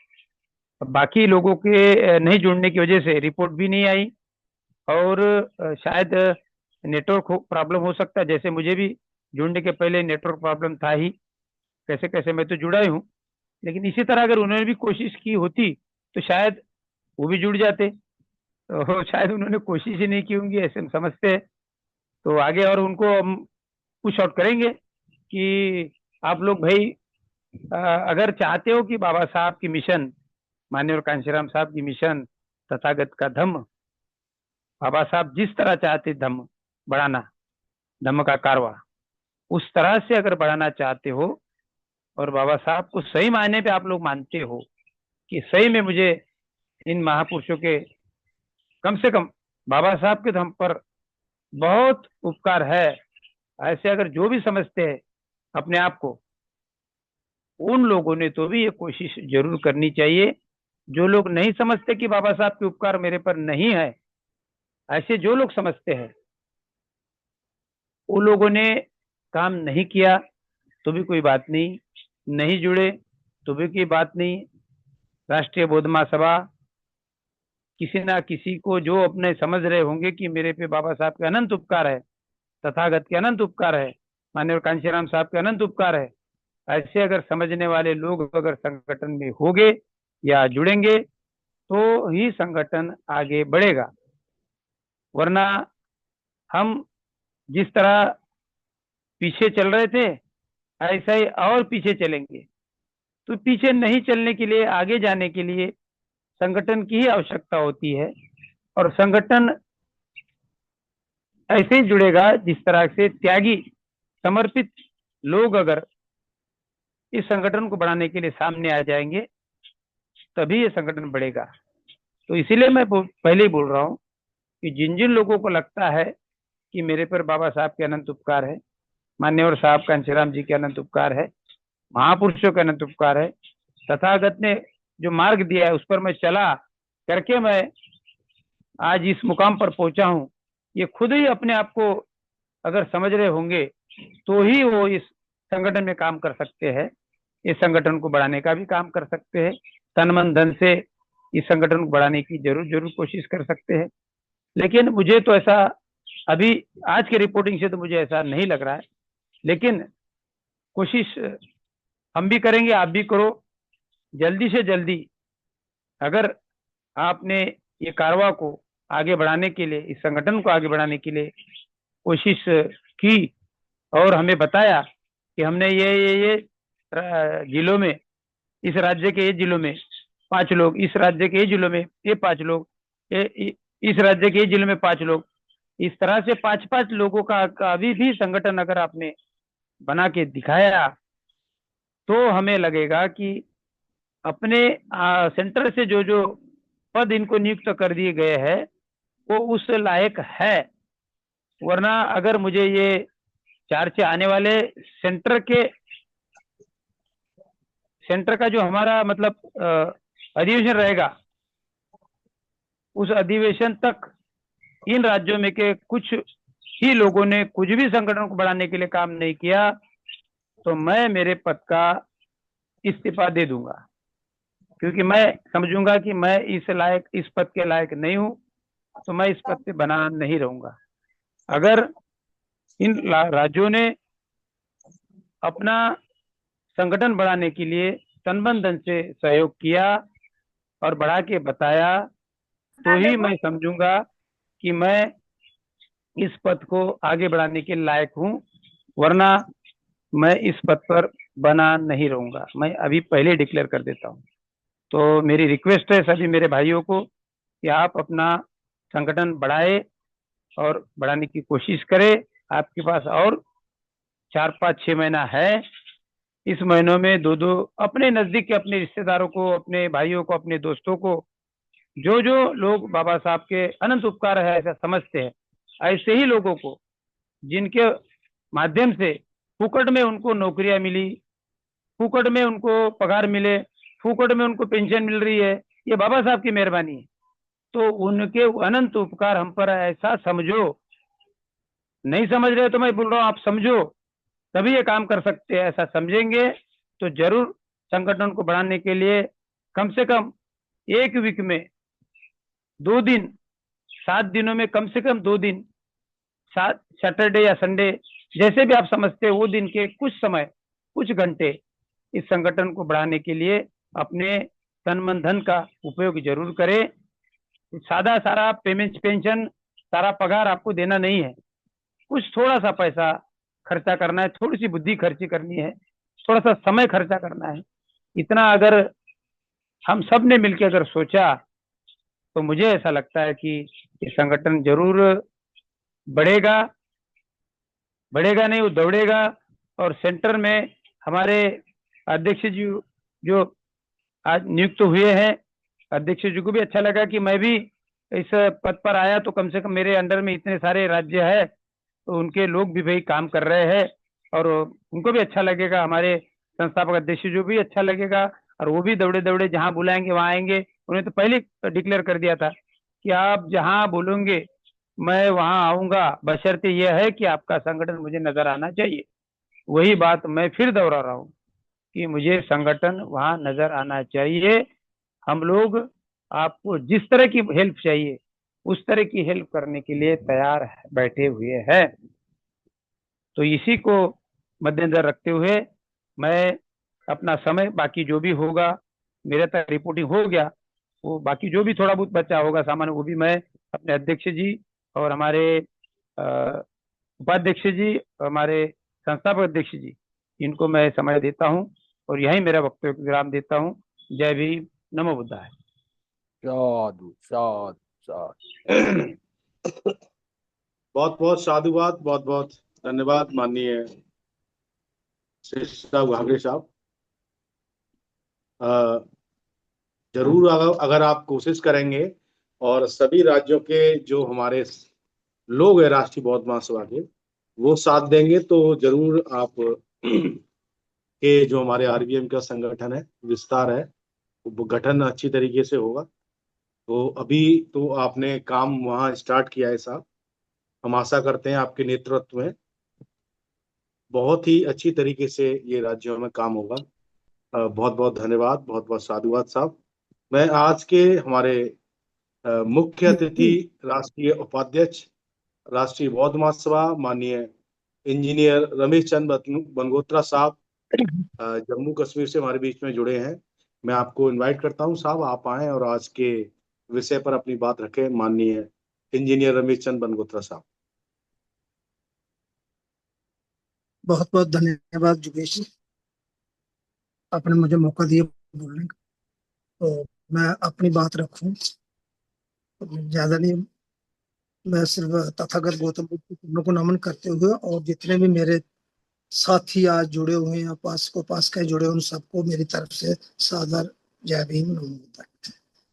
तो साथियों, आज जो हमारी मीटिंग थी वो थी हमारी 15 राज्यों की मीटिंग थी, जिसका विषय था कि राज्य कमेटियों का संगठन हेतु चर्चा। तो हमें चर्चा सुनी, लेकिन सिर्फ उसमें जैसे कि मेरे साथी, मेरे सीनियर साथी, हमारे कोऑर्डिनेटर, नेशनल कोऑर्डिनेटर शेषराव गागड़े जी आज मुझे कुछ अस्वस्थ दिखाई दिए, क्योंकि वो बहुत ही सीनियर वाम सेवक से जुड़े हुए हैं काफी देर से। तो उनको आज कोई निराशा लगी, तो मैं उनको आश्वासन देता हूं कि आप निराश होंगे तो मैं तो पहले, हम सब निराश हो जाएंगे नहीं। आप बहुत ही मेहनती बंदे हो, काम करने वाले हो और आप संगठन को जरूर आगे लेकर चलोगे। तो मैं उनको ये आश्वासन देता हूं कि आप जे अपनी हिम्मत मत हारिए। आप पर ही तो हम टिके हुए हैं, क्योंकि हम आपसे जब से बातें सुनते हैं, सीखते हैं कुछ चीजें, तो हमें बहुत अच्छा लगता है कि आप मान्यवर कांशीराम के साथ, समय के साथ जुड़े हुए हैं, पुराने बंदे हो। तो खैर, मेरे से पहले 11 बंदों ने अपनी अपनी बात रखी, तो जो निष्कर्ष उसका यही निकला है जो हमारे गैंगड़े साहब ने कहा है कि अगर हम ईमानदारी से, डेडिकेशन से या दिल से, तो लास्ट तन मन धन से काम नहीं करेंगे तो हमारे लिए पहले ही बहुत मुश्किलात पैदा की हुई जो मौजूदा गवर्नमेंट है, लेकिन हम फिर और ज्यादा पीछे हो जाएंगे। तो लेकिन इसको हमें आगे बढ़ाना है। कैसे बढ़ाना है, उसी पर स्ट्रेटजी हमने बनानी है कि क्या स्ट्रेटजी हम फिक्स करेंगे, कैसे हम लोगों को, माना कि लोग हमारे इस वक्त जो हमारी जनता है, हमारे SC ST OBC minority community, वो इस वक्त कुछ कंफ्यूज्ड स्थिति में है, काफी कंफ्यूज स्थिति में है। क्यों? उसका एक बहुत बड़ा कारण है। कारण यह है कि एक हमारी जो समाज में एक वैक्यूम, मैंने पहले भी कई बार बोला कि वैक्यूम क्रिएट हो गया है कि हमारे सामने कोई अच्छा लीडर हमें नहीं दिखाई दे रहा है जो हमें दिशा दे। जैसे आज से जो 1891 में डॉक्टर बाबा साहब पैदा हुए, तो उन्होंने संघर्ष किया। उससे पहले ज्योतिराव फुले, साहू जी महाराज, तो मैं तथागत गौतम बुद्ध की बात ही नहीं करूंगा क्योंकि वो बहुत पुरानी बात है, उसी संस्कृति को हम लेकर चल रहे हैं।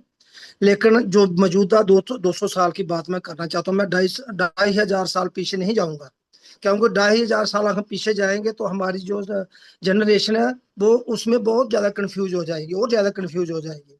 तो जो हम 200 साल की बात करें, तो 200 साल में हमारे सामने जो लीडर पैदा हुए, उन्होंने काफी कुछ संघर्ष किया। संघर्ष करने के बाद हम उस दौर पर बाबा साहब ने उस संघर्ष को जाना, परखा, समझा और पढ़ा, और पढ़कर लिखकर हमें डॉक्यूमेंट्री प्रूफ दिया।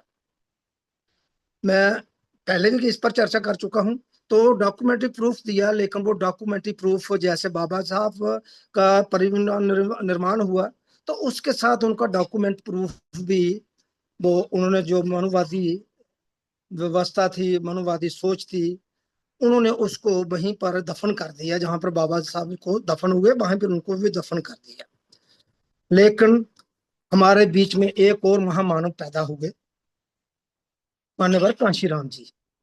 तो मान्यवर कांशीराम जी ने, जब उनको भी कोई ठोकर लगी, उनको भी कहीं ना कहीं, वो भी, उनको भी बाबा साहब के बारे में पूरा नॉलेज नहीं था, लेकिन जब उन्होंने, वो किसी एक 4th क्लास आदमी ने, दाना माना ने उनको बताया कि ये मान्यवर जी, ये बात है कि हम वहां पर ये दिन मनाने जा रहे हैं, जो फर्स्ट, जो 1801 में जो वहाँ संघर्ष हुआ था, तो वहाँ मनाना जा रहे हैं, तो हम इस दिन को मनाना चाहते हैं, लेकिन हमें छुट्टी नहीं मिल रही है।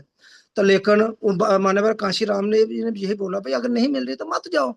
लेकिन उन्होंने बोला कि हम आपके पास इसलिए आए हैं कि आप हमारी कम्युनिटी से बिलोंग करते हो, तो हमने आपके सामने एक अपना मसौदा रखा, तो अगर आप ये नहीं समझोगे तो ये समझो कि ये आप किताब ले लो एक, तो इसको पढ़ लेना, फिर आपको पता चल जाएगा। तो मान्यवर कांशीराम जी ने वो किताब पढ़ी, एनालिसिस ऑफ कास्ट, तो उसी से उनको प्रेरणा हुई, और उन प्रेरणा होने के बाद उन्होंने सब कुछ अपना त्याग दिया। मैं ज्यादा भी जाऊंगा डिटेल में तो आपने सभी ने सुना होगा, तो मैं ज्यादा डिटेल में, उन्हें त्यागा, सब कुछ त्याग कर, अपना शादी भी अपनी त्याग दी, घर बार त्याग दिया। तो त्याग दे करने के बाद तो वो उन्होंने इस मूवमेंट को आगे लेकर चले, और वो मूवमेंट काफी आगे फ्लोरिश हुई, और फ्लोरिश ऐसी हुई कि हम एक बहुत बड़ी स्टेट में, हमें 4 बार हमें वहां का सीएम बनने का हमें मौका मिला। तो जब मौका मिला तो काफी अच्छे काम हुए, यूपी में भी काम हुए, पूरी स्टेटों में, बाकी जम्मू भी, मतलब बीएसपी से लोग डरते थे, कांपते थे, इवन कि आरएसएस की टांगे खड़ी हो जाती थी, बीजेपी की टांगे खड़ी हो जाती थी, कांग्रेस की टांगे खड़ी हो जाती थी। लेकिन वो जब उन्होंने देखा कि एक ऐसा आंधी तूफान आ रहा है, इसको रोकना हमारे किसी एक पार्टी के बस में नहीं है, तो वो सारी मनुवादी ताकतें इकट्ठी हो गई, और एक पहाड़ और तूफान को उन्होंने रोकने की कोशिश की, और वो 2006 में उसको रोक दिया। और 2006 के बाद आज तक मेरी नजरों में तो आज तक कोई लीडर पैदा थी, बहन जी, लेकिन मैं उसकी बात नहीं करूंगा जो, क्योंकि हमारा संगठन दूसरे तरीके का है। तो उसमें मुझे आज तक कोई भी ऐसा लीडर, ऐसा महामानव मुझे नहीं दिखाई दे रहा कि जो इस कम्युनिटी को, इस ओबीसी को, इस एससी को, इस एसटी को, इस मिनॉरिटी को दिशा और दशा दे सके। मुझे अभी तक दिखाई नहीं दे रहा है। क्यों? कि सभी हम बैठकर बातें करते हैं, मैं भी हम भी, हम तो है ये तुच्छ से प्राणी है, हम इसमें कोई, लेकिन हमारी संघर्ष यही है कि अगर हम एक एक दो गहरा, और बूंद बूंद से ही समुद्र भरता है, तो अगर बूंद बूंद से ही अगर हम काम करेंगे तो हम आगे चल पाएंगे। ऐसी बात नहीं कि हम हमारा जो संघर्ष है, हमारा मिशन है जो खत्म हो जाएगा, ऐसा नहीं होगा। जे फिर उठेगा, और वो नौबत आ गई है, अब उठने की नौबत आई है। उठता तभी है जब बंदा जमीन पर गिर जाता है, जब गिरता है तो उसको फिर देखता, आगे पीछे देखता है कि मुझे किसी ने देखा तो नहीं है कि मैं गिर गया, तो फिर वो देखता है भाई नहीं यार, मैं अब कमजोर हो गया हूँ, तो फिर कोशिश करता है कि मैं नहीं, मैं दौड़ूंगा। तो अब हमारे संगठन को लगता है कि थोड़ा 2 पहिए लगे हैं अभी, 4 नहीं लगे हैं, 2 ही लगे हैं। और 2 पहिए जब लग जाएंगे, 2 ऑटोमेटिकली जब जनता साथ हो जाएगी, तो उसमें 2 पहियों की मैं बात करूंगा। उसमें एक पहिया तो हमारे मान्यवर जो संस्थापक जी हैं, और दूसरा जो पहिया लगा है वो हमारे इस वक्त जो हमारे जो हमारे अध्यक्ष बने हैं, ये भी काफी मेहनत कर रहे हैं। तो मत समझो कि 2 पहिए लग गया है। अब 2 पहियों का इंतजाम हम लोगों ने करना है, वो कैसे करना है यही हमने सोचना है, इसी पर विचार करना है, और इसी से हमें हमारे ग्रोथ करना है, और इसी को मिशन को हमें आगे लेकर चलना है। जय भीम, नमो बुद्धाय। बहुत बहुत धन्यवाद, बहुत बहुत साधुवाद साहब। बहुत बहुत साधु। आपने माननीय हमारे आज के मुख्य वक्तागण नेशनल कोऑर्डिनेटर साहब का आपने दिल से सहयोग बढ़ाया, आपका बहुत बहुत धन्यवाद। उनको मोटिवेट किया। तो मैं हमारे राष्ट्रीय बौद्ध महासभा के राष्ट्रीय अध्यक्ष माननीय बीएस बॉस साहब से अनुरोध करता हूं, माननीय बीएस बॉस साहब आए और आज के विषय पर अपनी बात रखें। BS बॉस साहब। सभी संतों गुरुओं को मैं पुनः नमन करता हूँ। सभी पदाधिकारियों को बता चाहिए। आज हमारे मुख्यतः जो बड़े प्रदेश में गुजरात और महाराष्ट्र दोनों प्रदेशों ने जो 15 पदाधिकारियों की कमेटी थी वो तैयार कर ली है और सभी लोगों ने जो हमारे पदाधिकारियों ने बात रखी, राज्य पदाधिकारियों ने, राष्ट्रीय पदाधिकारियों ने, मैं सभी को पहले तो धन्यवाद देता हूं। और दोनों प्रदेशों के जो लोग हैं वो बड़े सक्रियता से, निरंतरता से और टीम वर्क से कार्य कर रहे हैं। उन्होंने आश्वासन भी दिया है कि हम शीघ्र ही जो संभागीय या डिवीजन कमेटी है 5 लोगों की, 5 उसमें कार्यकारिणी बनना है। इसी प्रकार जिला कमेटी 5 लोगों की 5 की कार्यकारिणी बनना है, उनकी वो शीघ्र ही तैयार कर लेंगे। और वो ये अच्छी बात है कि वो ऐसे लोगों को खोज रहे हैं जो समर्पित हों, निष्ठावान हों, ताकि लंबे समय तक और संगठन के लिए और समाज के लिए, बहुजन महापुरुषों विचारधारा के लिए कार्य कर सके। अभी लगातार ऑनलाइन मीटिंग हो रही है, ऑफलाइन मीटिंग हो रही है, लगातार ऑनलाइन मीटिंग हो रही है, तो उसमें विभिन्न प्रदेशों की अलग अलग तिथियों में बैठक होती है। उसमें हमारा केंद्रीय कार्यालय की भी काफी भूमिका रहती है, रोजाना उनको ये प्रयास करना पड़ता है। तो ये चूंकि हमारे अभी जुलाई में हमारे संस्थापक जी का निर्देश है कि जुलाई में हम लोग एक ट्रेनिंग करना चाह रहे हैं। उसमें 2 तिथियों की घोषणा भी करी है, यूपी के लिए, एमपी के लिए।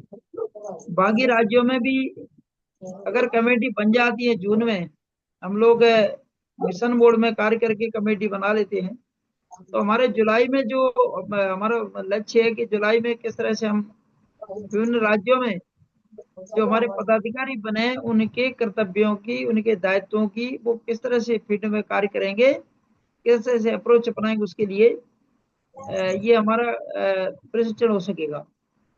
तो मेरा निवेदन है कि सभी थोड़ा सा और प्रयास करें और जून में ये कमेटियां अगर बना लेंगे तो अच्छा रहेगा। इसी प्रकार गुजरात और महाराष्ट्र में कार्यकारिणी के सदस्य भी बनना है, उसमें प्रदेश के संविधान में दिया हुआ है मसौदे में उसके अनुसार, तो वो भी कृपया बनाने का कष्ट करें।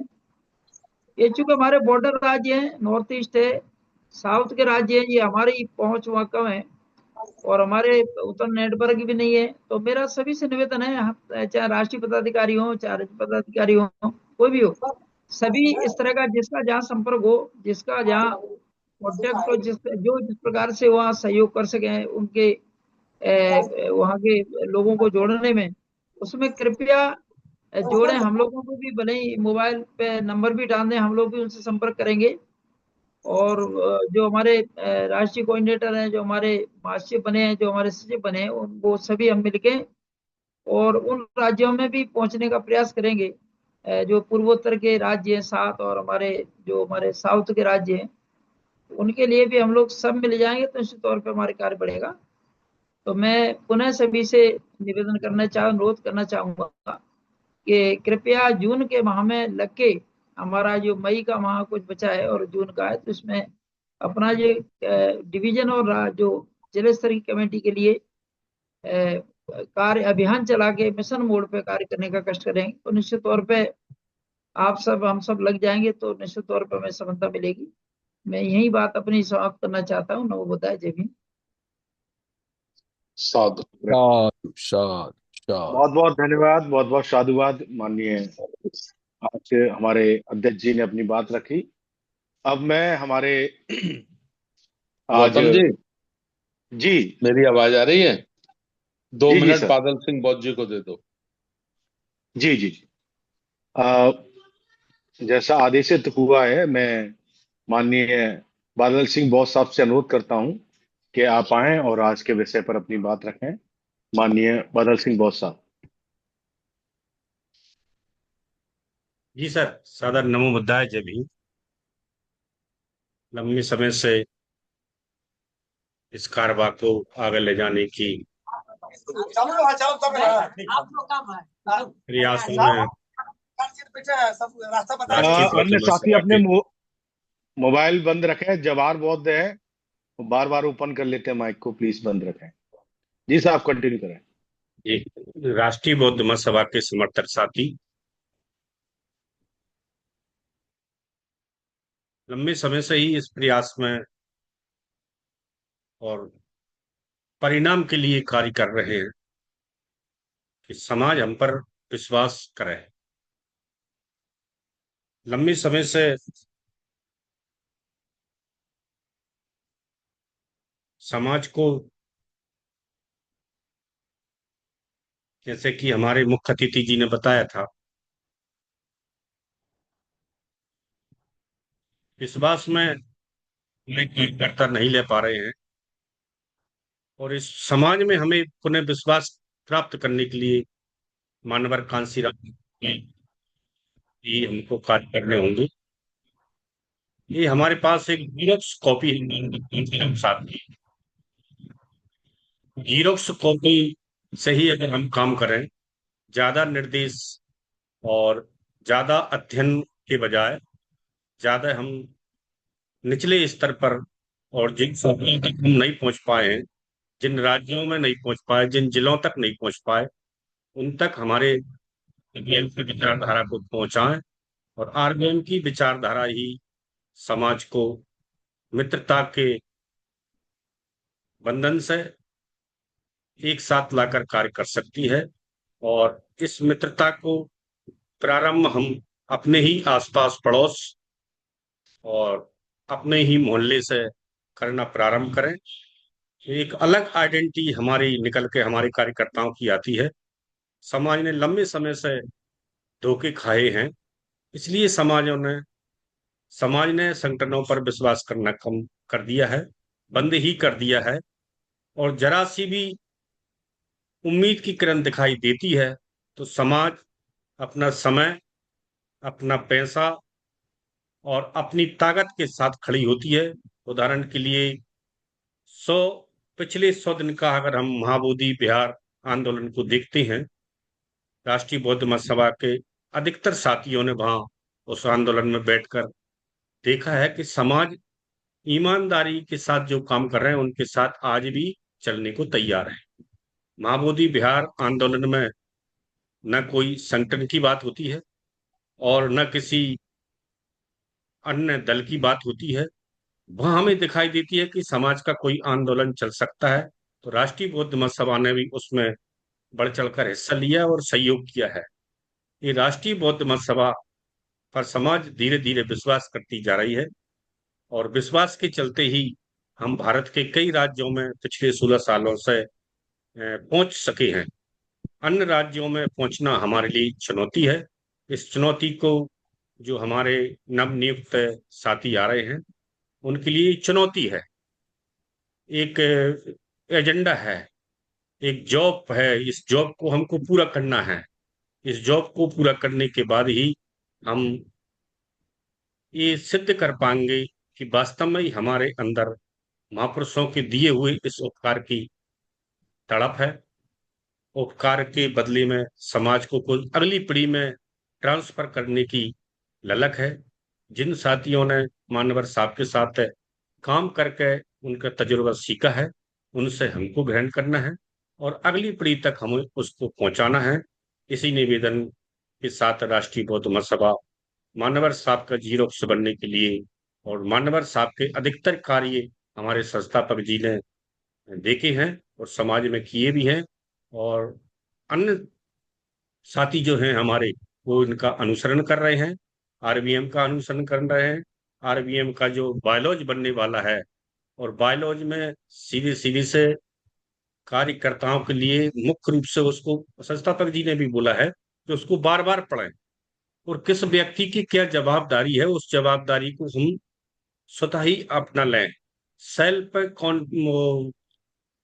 डिसिप्लिन, स्व अनुशासन जिसे हम कहते हैं, सदाचार जिसे हम कहते हैं, स्व अनुशासन के रूप में उसको अपनाएं और करके दिखाएं। ये मानवर कांसीराम साहब का जो रोल है समाज में हमें प्ले करने के लिए, वो आरबीएम का जो ड्राफ्ट बना है, जिसको हमारे संस्थापक जी ने ड्राफ्ट को तैयार किया है, उस ड्राफ्ट को बार बार पढ़ें और समझ में नहीं आता है तो किसी में कहीं दिक्कत हो रही है तो संस्थापक जी से हम संपर्क करके भी बात कर सकते हैं। 16 मार्च आगरा के अधिवेशन में मेरे द्वारा उस ड्राफ्ट को आपके समक्ष वाचन भी किया गया था। आपने बहुत अच्छे तरीके से उसको सुना था।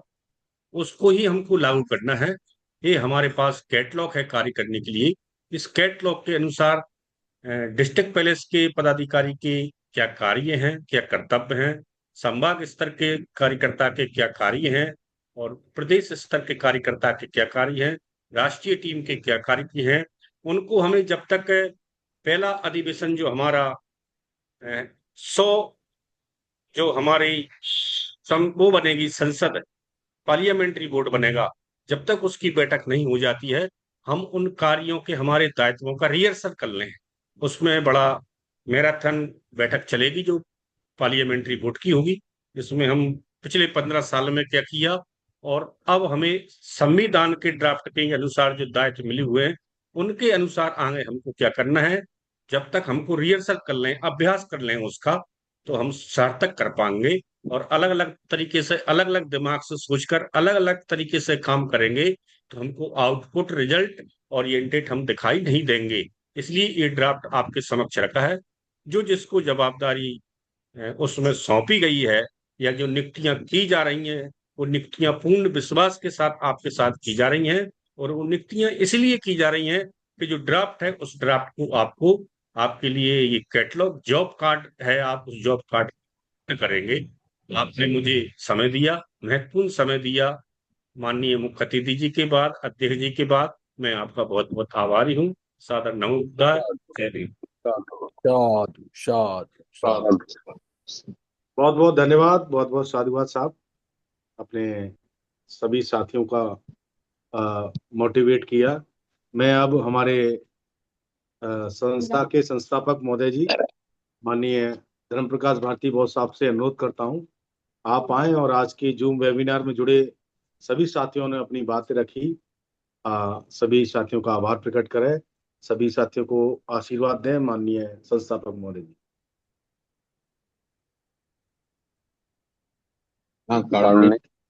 मेरी आवाज आ रही है गौतम साहब? जी आ रही है। दूसरे माइक बंद कर लें, दूसरे फोन का। हाँ तो एक करना पड़ेगा, दो चल रहे हैं।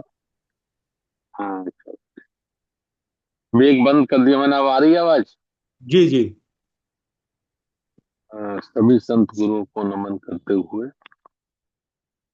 आज के वेबिनार के हमारे अध्यक्षता कर राष्ट्रीय अध्यक्ष जी BS बौद्ध साहब, हमारे तीनों नेशनल कोऑर्डिनेटर और हमारे बहुत ही वरिष्ठ और जिम्मेदार साथी माननीय बादल सिंह बौद्ध साहब,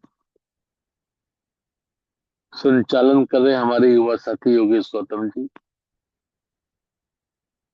और देश भर से जुड़े सभी साथियों को मेरा सादर नमन है। जय भीम। मैं बहुत समय नहीं लूंगा आपका, 2-3 मिनट लूंगा केवल। इस 2-3 मिनट में हमें 2-3 बातें तय करनी है। पहली बात तो तय करनी है कि हमारा संघर्ष क्या है।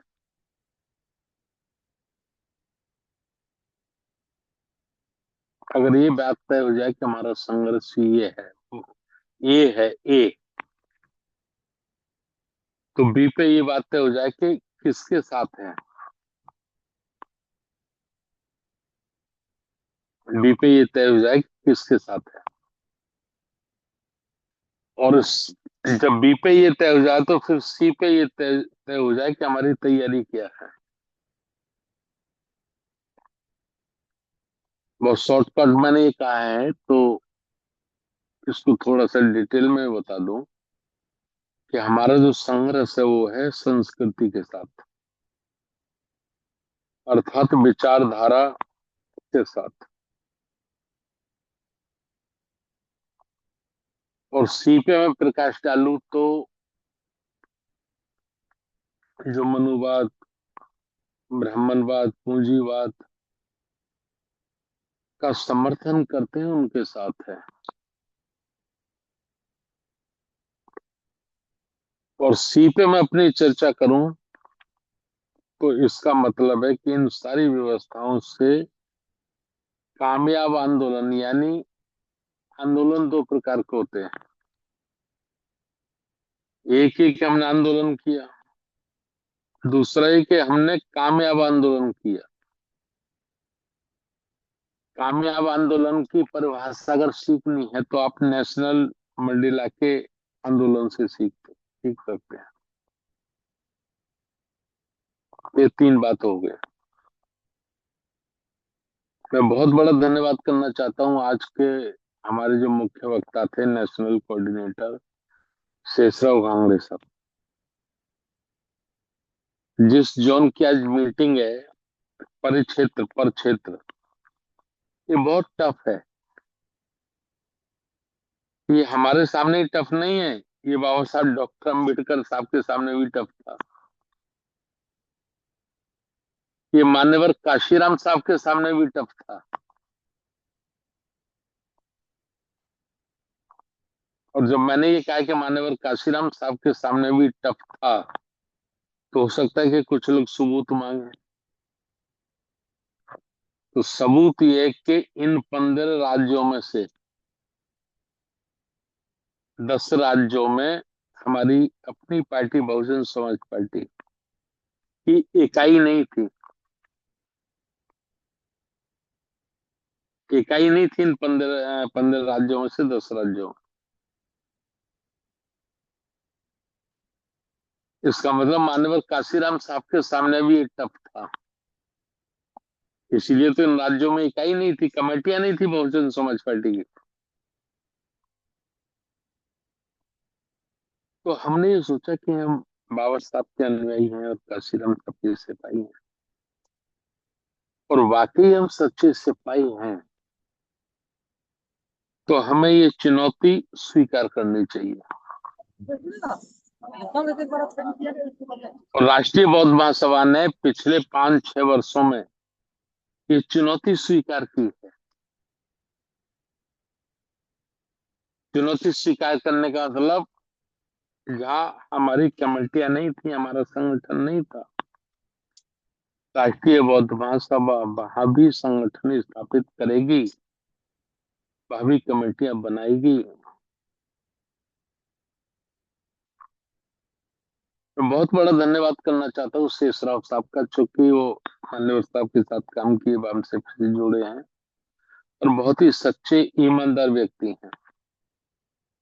उनको ऐसा लगा कि मुझे नेशनल कोऑर्डिनेटर बनाया, भारत के 15 राज्य मेरे अधीन किए, और पहली मेरी आज मीटिंग है उसमें 8-9 राज्य के लोग थे। एक बात और मैं बता दूं कि जिन्होंने अपने नाम नहीं लिखे थे, जो अननोन आईडी से जुड़े तो थे लेकिन आईडी नॉन थी, वो सब उसी राज्यों के लोग थे।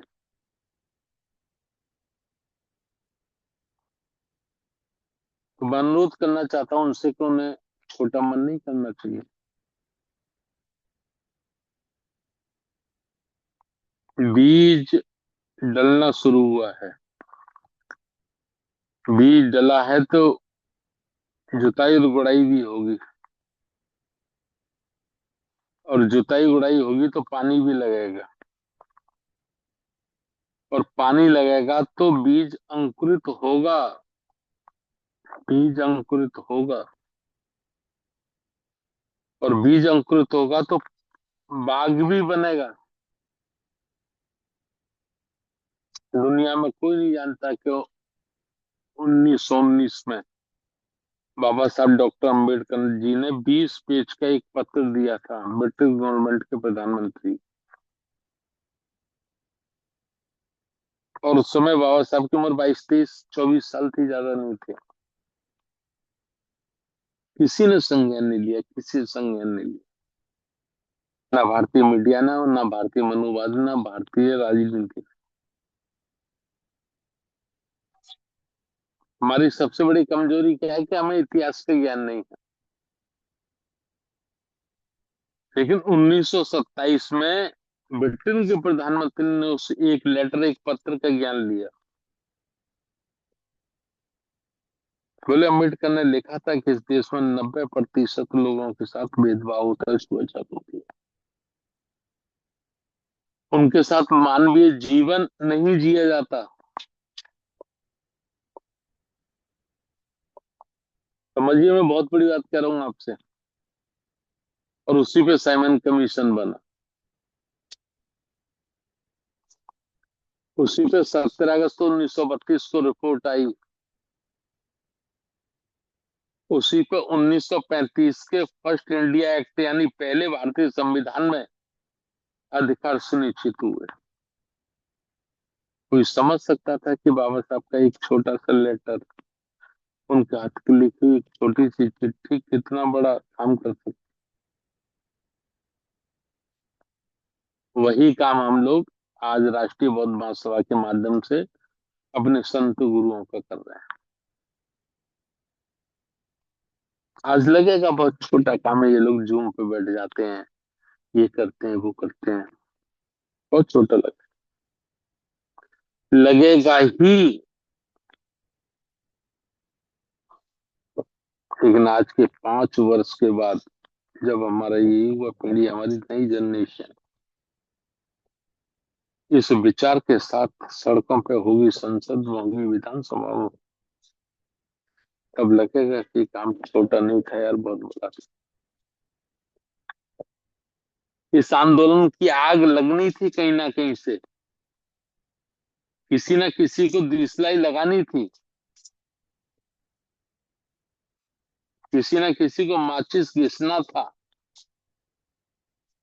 लेकिन ये माचिस घिसा, ये आग लगी, और वो माचिस घिसने का काम किया राष्ट्रीय बौद्ध महासभा। वो आग लगी, वो लगती हुई नजर आ रही है आज पूरे देश में। बड़े से बड़े लोग आज बुद्ध की बात करें, बड़े से बड़े लोग आज बाबा साहब की बात करें, बड़े लोग आज धम्म संस्कार की बात कर रहे हैं। जिन्हें बड़ी बड़ी कुर्सियों पर बैठने के बाद कल तक शर्म आती थी भगवान बुद्ध का फोटो लगाने में, आज बड़े गर्व के साथ तो बाबा साहब का फोटो लगा रहे हैं, बुद्ध का फोटो लगा रहे हैं। यही तो हमारी जीत है, यही तो हमारा आंदोलन है। आज की मीटिंग थी, फर्स्ट मीटिंग थी, हमने पूरे भारत को 3 पर क्षेत्र में बांटा, 3 नेशनल कोऑर्डिनेटर बनाए। बाबा साहब बाबसेफ के बहुत ही सीनियर साथी शेषराव गांगड़े साहब बॉम्बे से निवास करते हैं, महाराष्ट्र से। 15 राज्य उनके पर क्षेत्र में दिए गए। दूसरे कोऑर्डिनेटर, नेशनल कोऑर्डिनेटर बनाए गए बाबूजी राजाराम आनंद जी, बामसेफ के बहुत मजबूत कैडर है। 12 राज्य उनको दिए गए। और तीसरे कोऑर्डिनेटर बनाए गए डीपी गोलिया साहब, वो भी बाबा साहब के समय के बामसेफ के बहुत मजबूत कैडर है। 10 राज्य उनको दिए और तय किया गया कि हम सबसे पहले पर क्षेत्र के हिसाब से बात करते हैं। तो आज फर्स्ट पर क्षेत्र की बात हो रही है। 29 मई को बाबूजी राजा राम आनंद जी के क्षेत्र की बात होगी। 31 मई को आदरणीय डीपी गोलिया साहब के क्षेत्र की बात होगी। तो ये पहला स्टेप रहा। सेकंड स्टेप है 10 जोन, पूरे भारत को 10 जोन में बांटा गया है। और 10 जोन में बांटा गया है तो उसके कोऑर्डिनेटर हैं, यानी मुख्य प्रभारी कह सकते हैं हम, राष्ट्रीय महासचिव और सचिव, तो उसकी बात होगी। और इस सबका केवल और केवल मतलब है भारत के 90% यानी कि 85% बहुजन समाज को ब्राह्मणवाद, मनुवाद, पूंजीवाद, सामंतवाद के चक्रव्यूह से मुक्त करना, वहां से उनको निकालना। और एक बात विशेष रूप से जो हमेशा कहता हूं, मैं आज फिर दोबारा कह रहा हूं कि राष्ट्रीय बौद्ध महासभा या राष्ट्रीय बौद्ध महासभा के जिम्मेदार साथी जो भी मेहनत कर रहे हैं, त्याग कर रहे हैं, पैसा लगा रहे हैं, समय लगा रहे हैं, खून पसीना बहा रहे हैं, इसका इन साथियों को कोई लाभ और कोई फायदा होने वाला नहीं है। मुझे भी नहीं, मेरे साथ साथ राष्ट्रीय बौद्ध महासभा के साथियों को भी नहीं। हम लोग तो गुड़ाई कर रहे हैं, जुताई कर रहे हैं, बीज डाल रहे हैं, खाद डाल रहे हैं, लेकिन ये निश्चित है कि अगर हमारा ये कर्म, हमारा ये संघर्ष, हमारा ये त्याग, हमारा ये प्रयास जारी रहा, तो आज के 10 वर्ष बाद हमारा बेटा, हमारी बेटी, हमारा नाती, हमारी नातिन, हमारा पोती, हमारी पोतिन इस मुल्क के, भारत के चारों दिशाओं के मालिक होंगे। चारों दिशाओं का रिमोट कंट्रोल उनके हाथ में होगा। आज मीटिंग है, चल रही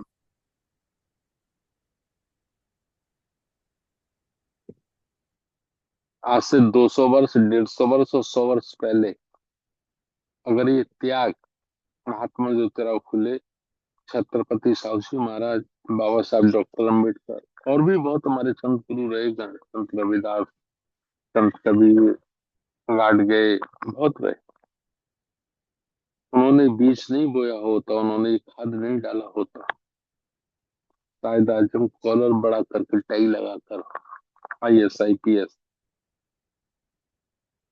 या बड़ी बड़ी पोस्टों पर जाकर, या आज हमारे रिक्शा चलाने वाले किसी भी व्यक्ति को संविधान का ज्ञान है तो खड़ा होकर इंस्पेक्टर को, DSP को और कलेक्टर को उंगली करके बात करता।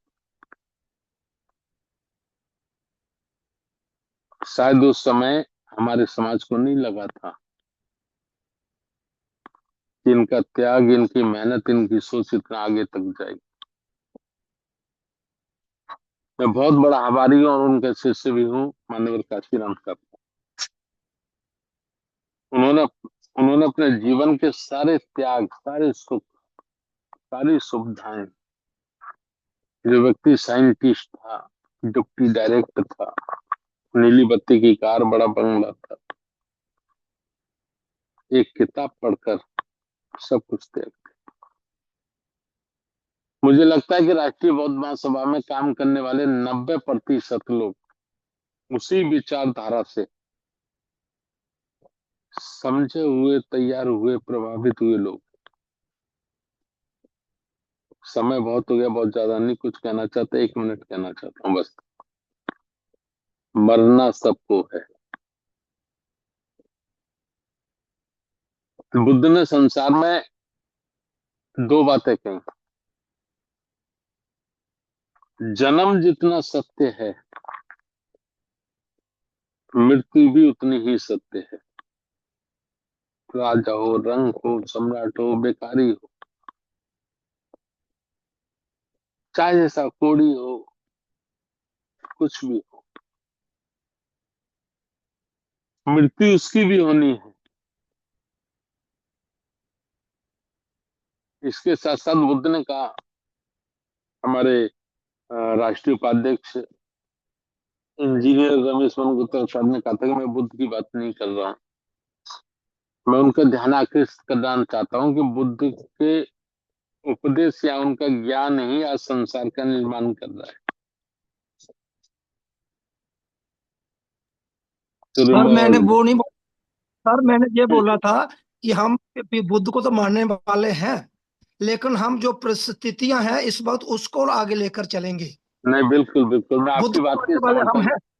मैं आपकी बात के समर्थन, और जो हम रिमोट चला रहे हैं, टीवी देख रहे हैं और वो परमाणु बम चला रहे हैं, ये कर रहे हैं, वो कर रहे हैं, सब ये अगर सब कुछ मिला है तो बुद्ध के ज्ञान के कारण।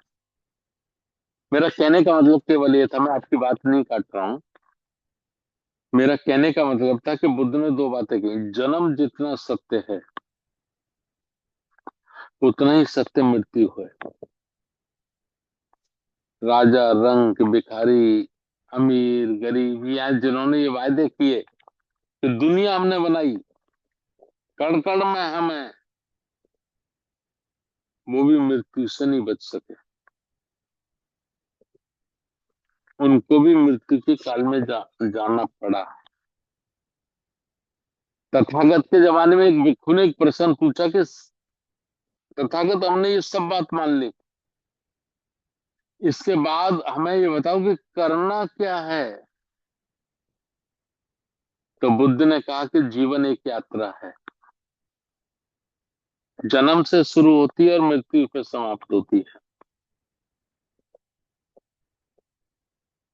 जीवन एक यात्रा है, जन्म से शुरू होती है और मृत्यु पे समाप्त होती है।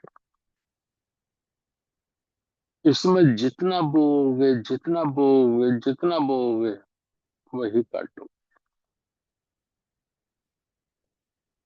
वही तुम्हारे तुम्हारे परिवार, तुम्हारी नस्ल, तुम्हारे देश, तुम्हारे राष्ट्र, तुम्हारे समाज के काम आएगा। हम सब लोग मिलजुल कर, 1500 लोग मिलजुल कर पूरे भारत को केवल उसी अंधविश्वास से मुक्त करके, उसी पाखंडवाद से मुक्त करके बुद्ध के मार्ग पर ले जाना चाहते हैं। बहुत छोटे शब्द है, बहुत छोटी संस्था है राष्ट्रीय बौद्ध महासभा आज की तारीख में, लेकिन एक एक शब्द राष्ट्रीय बौद्ध महासभा का ये 365 दिन प्रयास, जूम पे मीटिंग, फिजिकल मीटिंग, ये संसेद और ये सब, ये आज के 10 वर्ष बाद दुनिया के लिए प्रेरणा का स्रोत होगा। आज नहीं होगा, 10 वर्ष बाद भारतीय नहीं, दुनिया के लोग ये शोध करेंगे कि साहु फूले अम्बेडकर, बुद्ध और काशीराम को मानने वाले छोटे छोटे चवन्नियों ने, चवन्नी समझते नहीं, छोटे छोटे कार्यकर्ताओं ने जो घर और कूड़े कचड़े के लोग थे, उन कूड़े कचड़े के लोगों ने इतना बड़ा आंदोलन खड़ा कर दिया।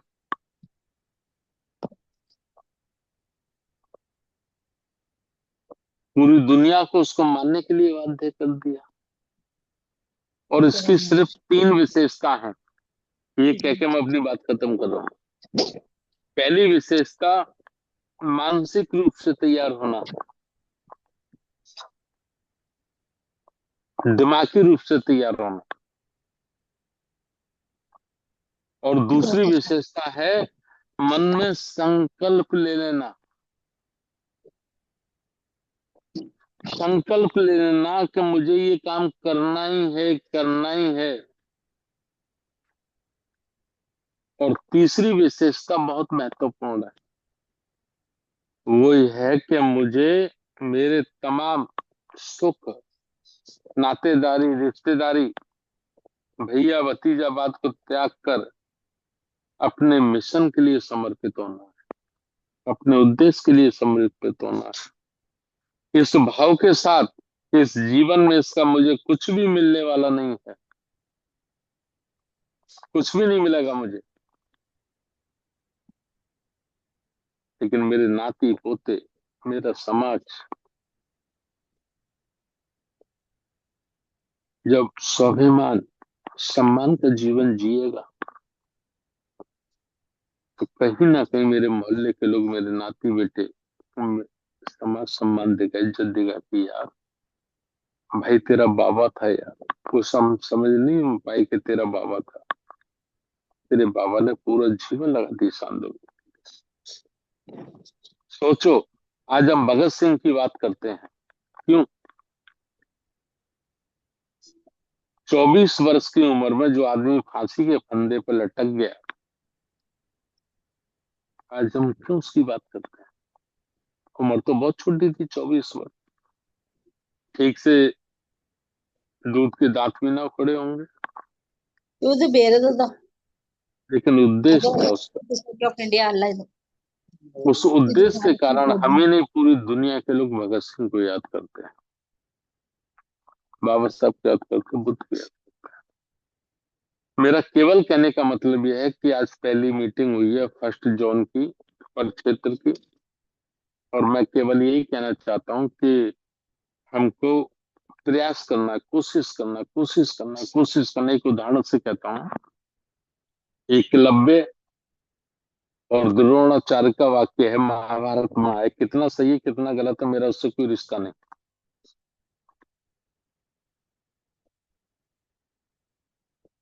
जब एकलव्य एक कुत्ते के मुंह में इतने तीर मारते कि खून की एक बूंद नहीं निकलती, आवाज बंद हो जाती।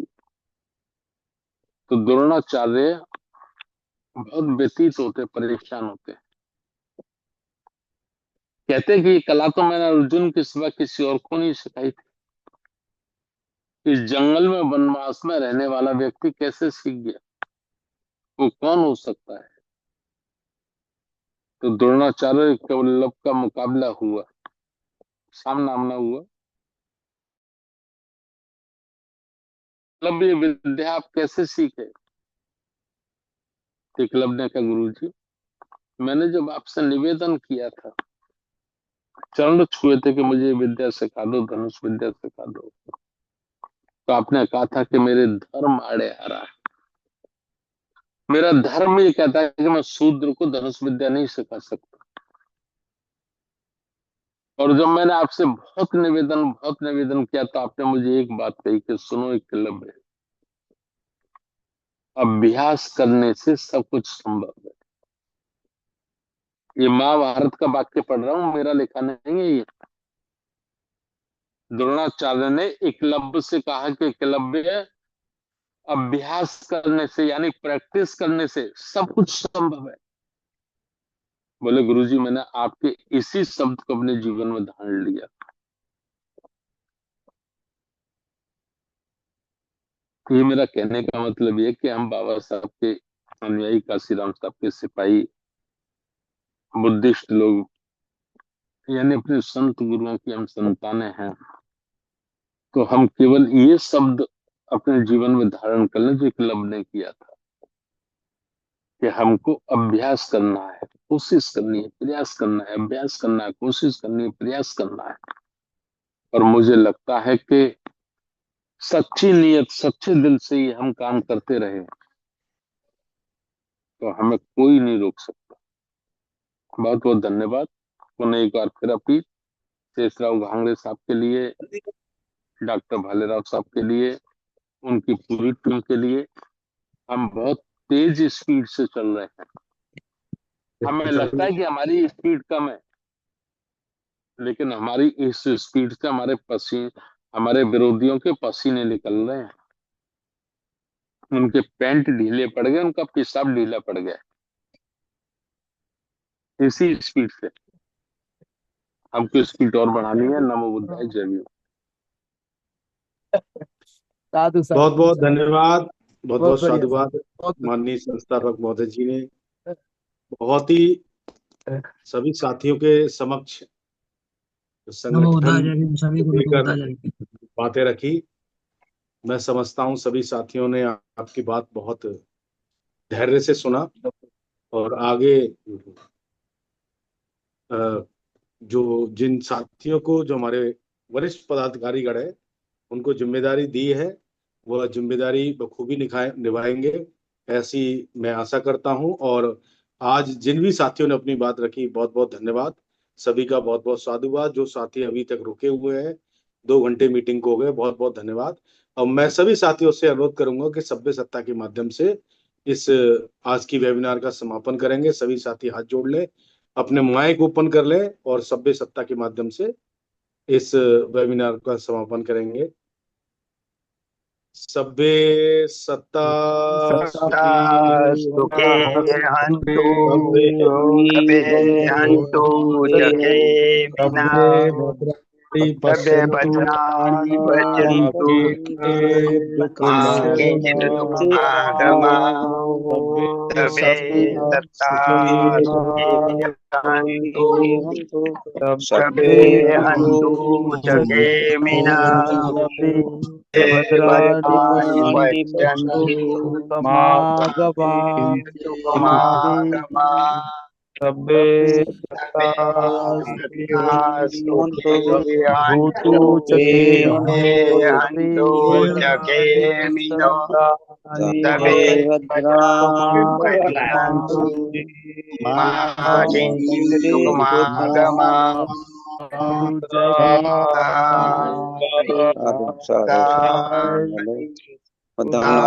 साधु साधु साधु संघं तमं नमामि संघं नमामि नमो बुद्धाय जय सबका मंगल हो, सबका मंगल हो, सब सुखी सबका रहो। मंगल हो। सभी को नमो सब बुद्धाय जय कारवा भीम। आगे जय बढ़ाइए, ऐसी भीम सभी नमो क्या करते बुद्धाय, हैं, आत्मा का जय कारवा आगे भीम बढ़ाए, नमो तो बुद्धाय। क्या करते हैं। जय भीम नमो बुद्धाय सभी को। जय भीम नमो जय भीम नमो बुद्धाय। जय भीम, जय भीम। नमो बुद्धाय। जय भीम नमो बुद्धाय। सभी को जय भीम नमो बुद्धाय। सभी साथियों को जय भीम नमो बुद्धाय। जय भीम नमो बुद्धाय, जय भीम नमो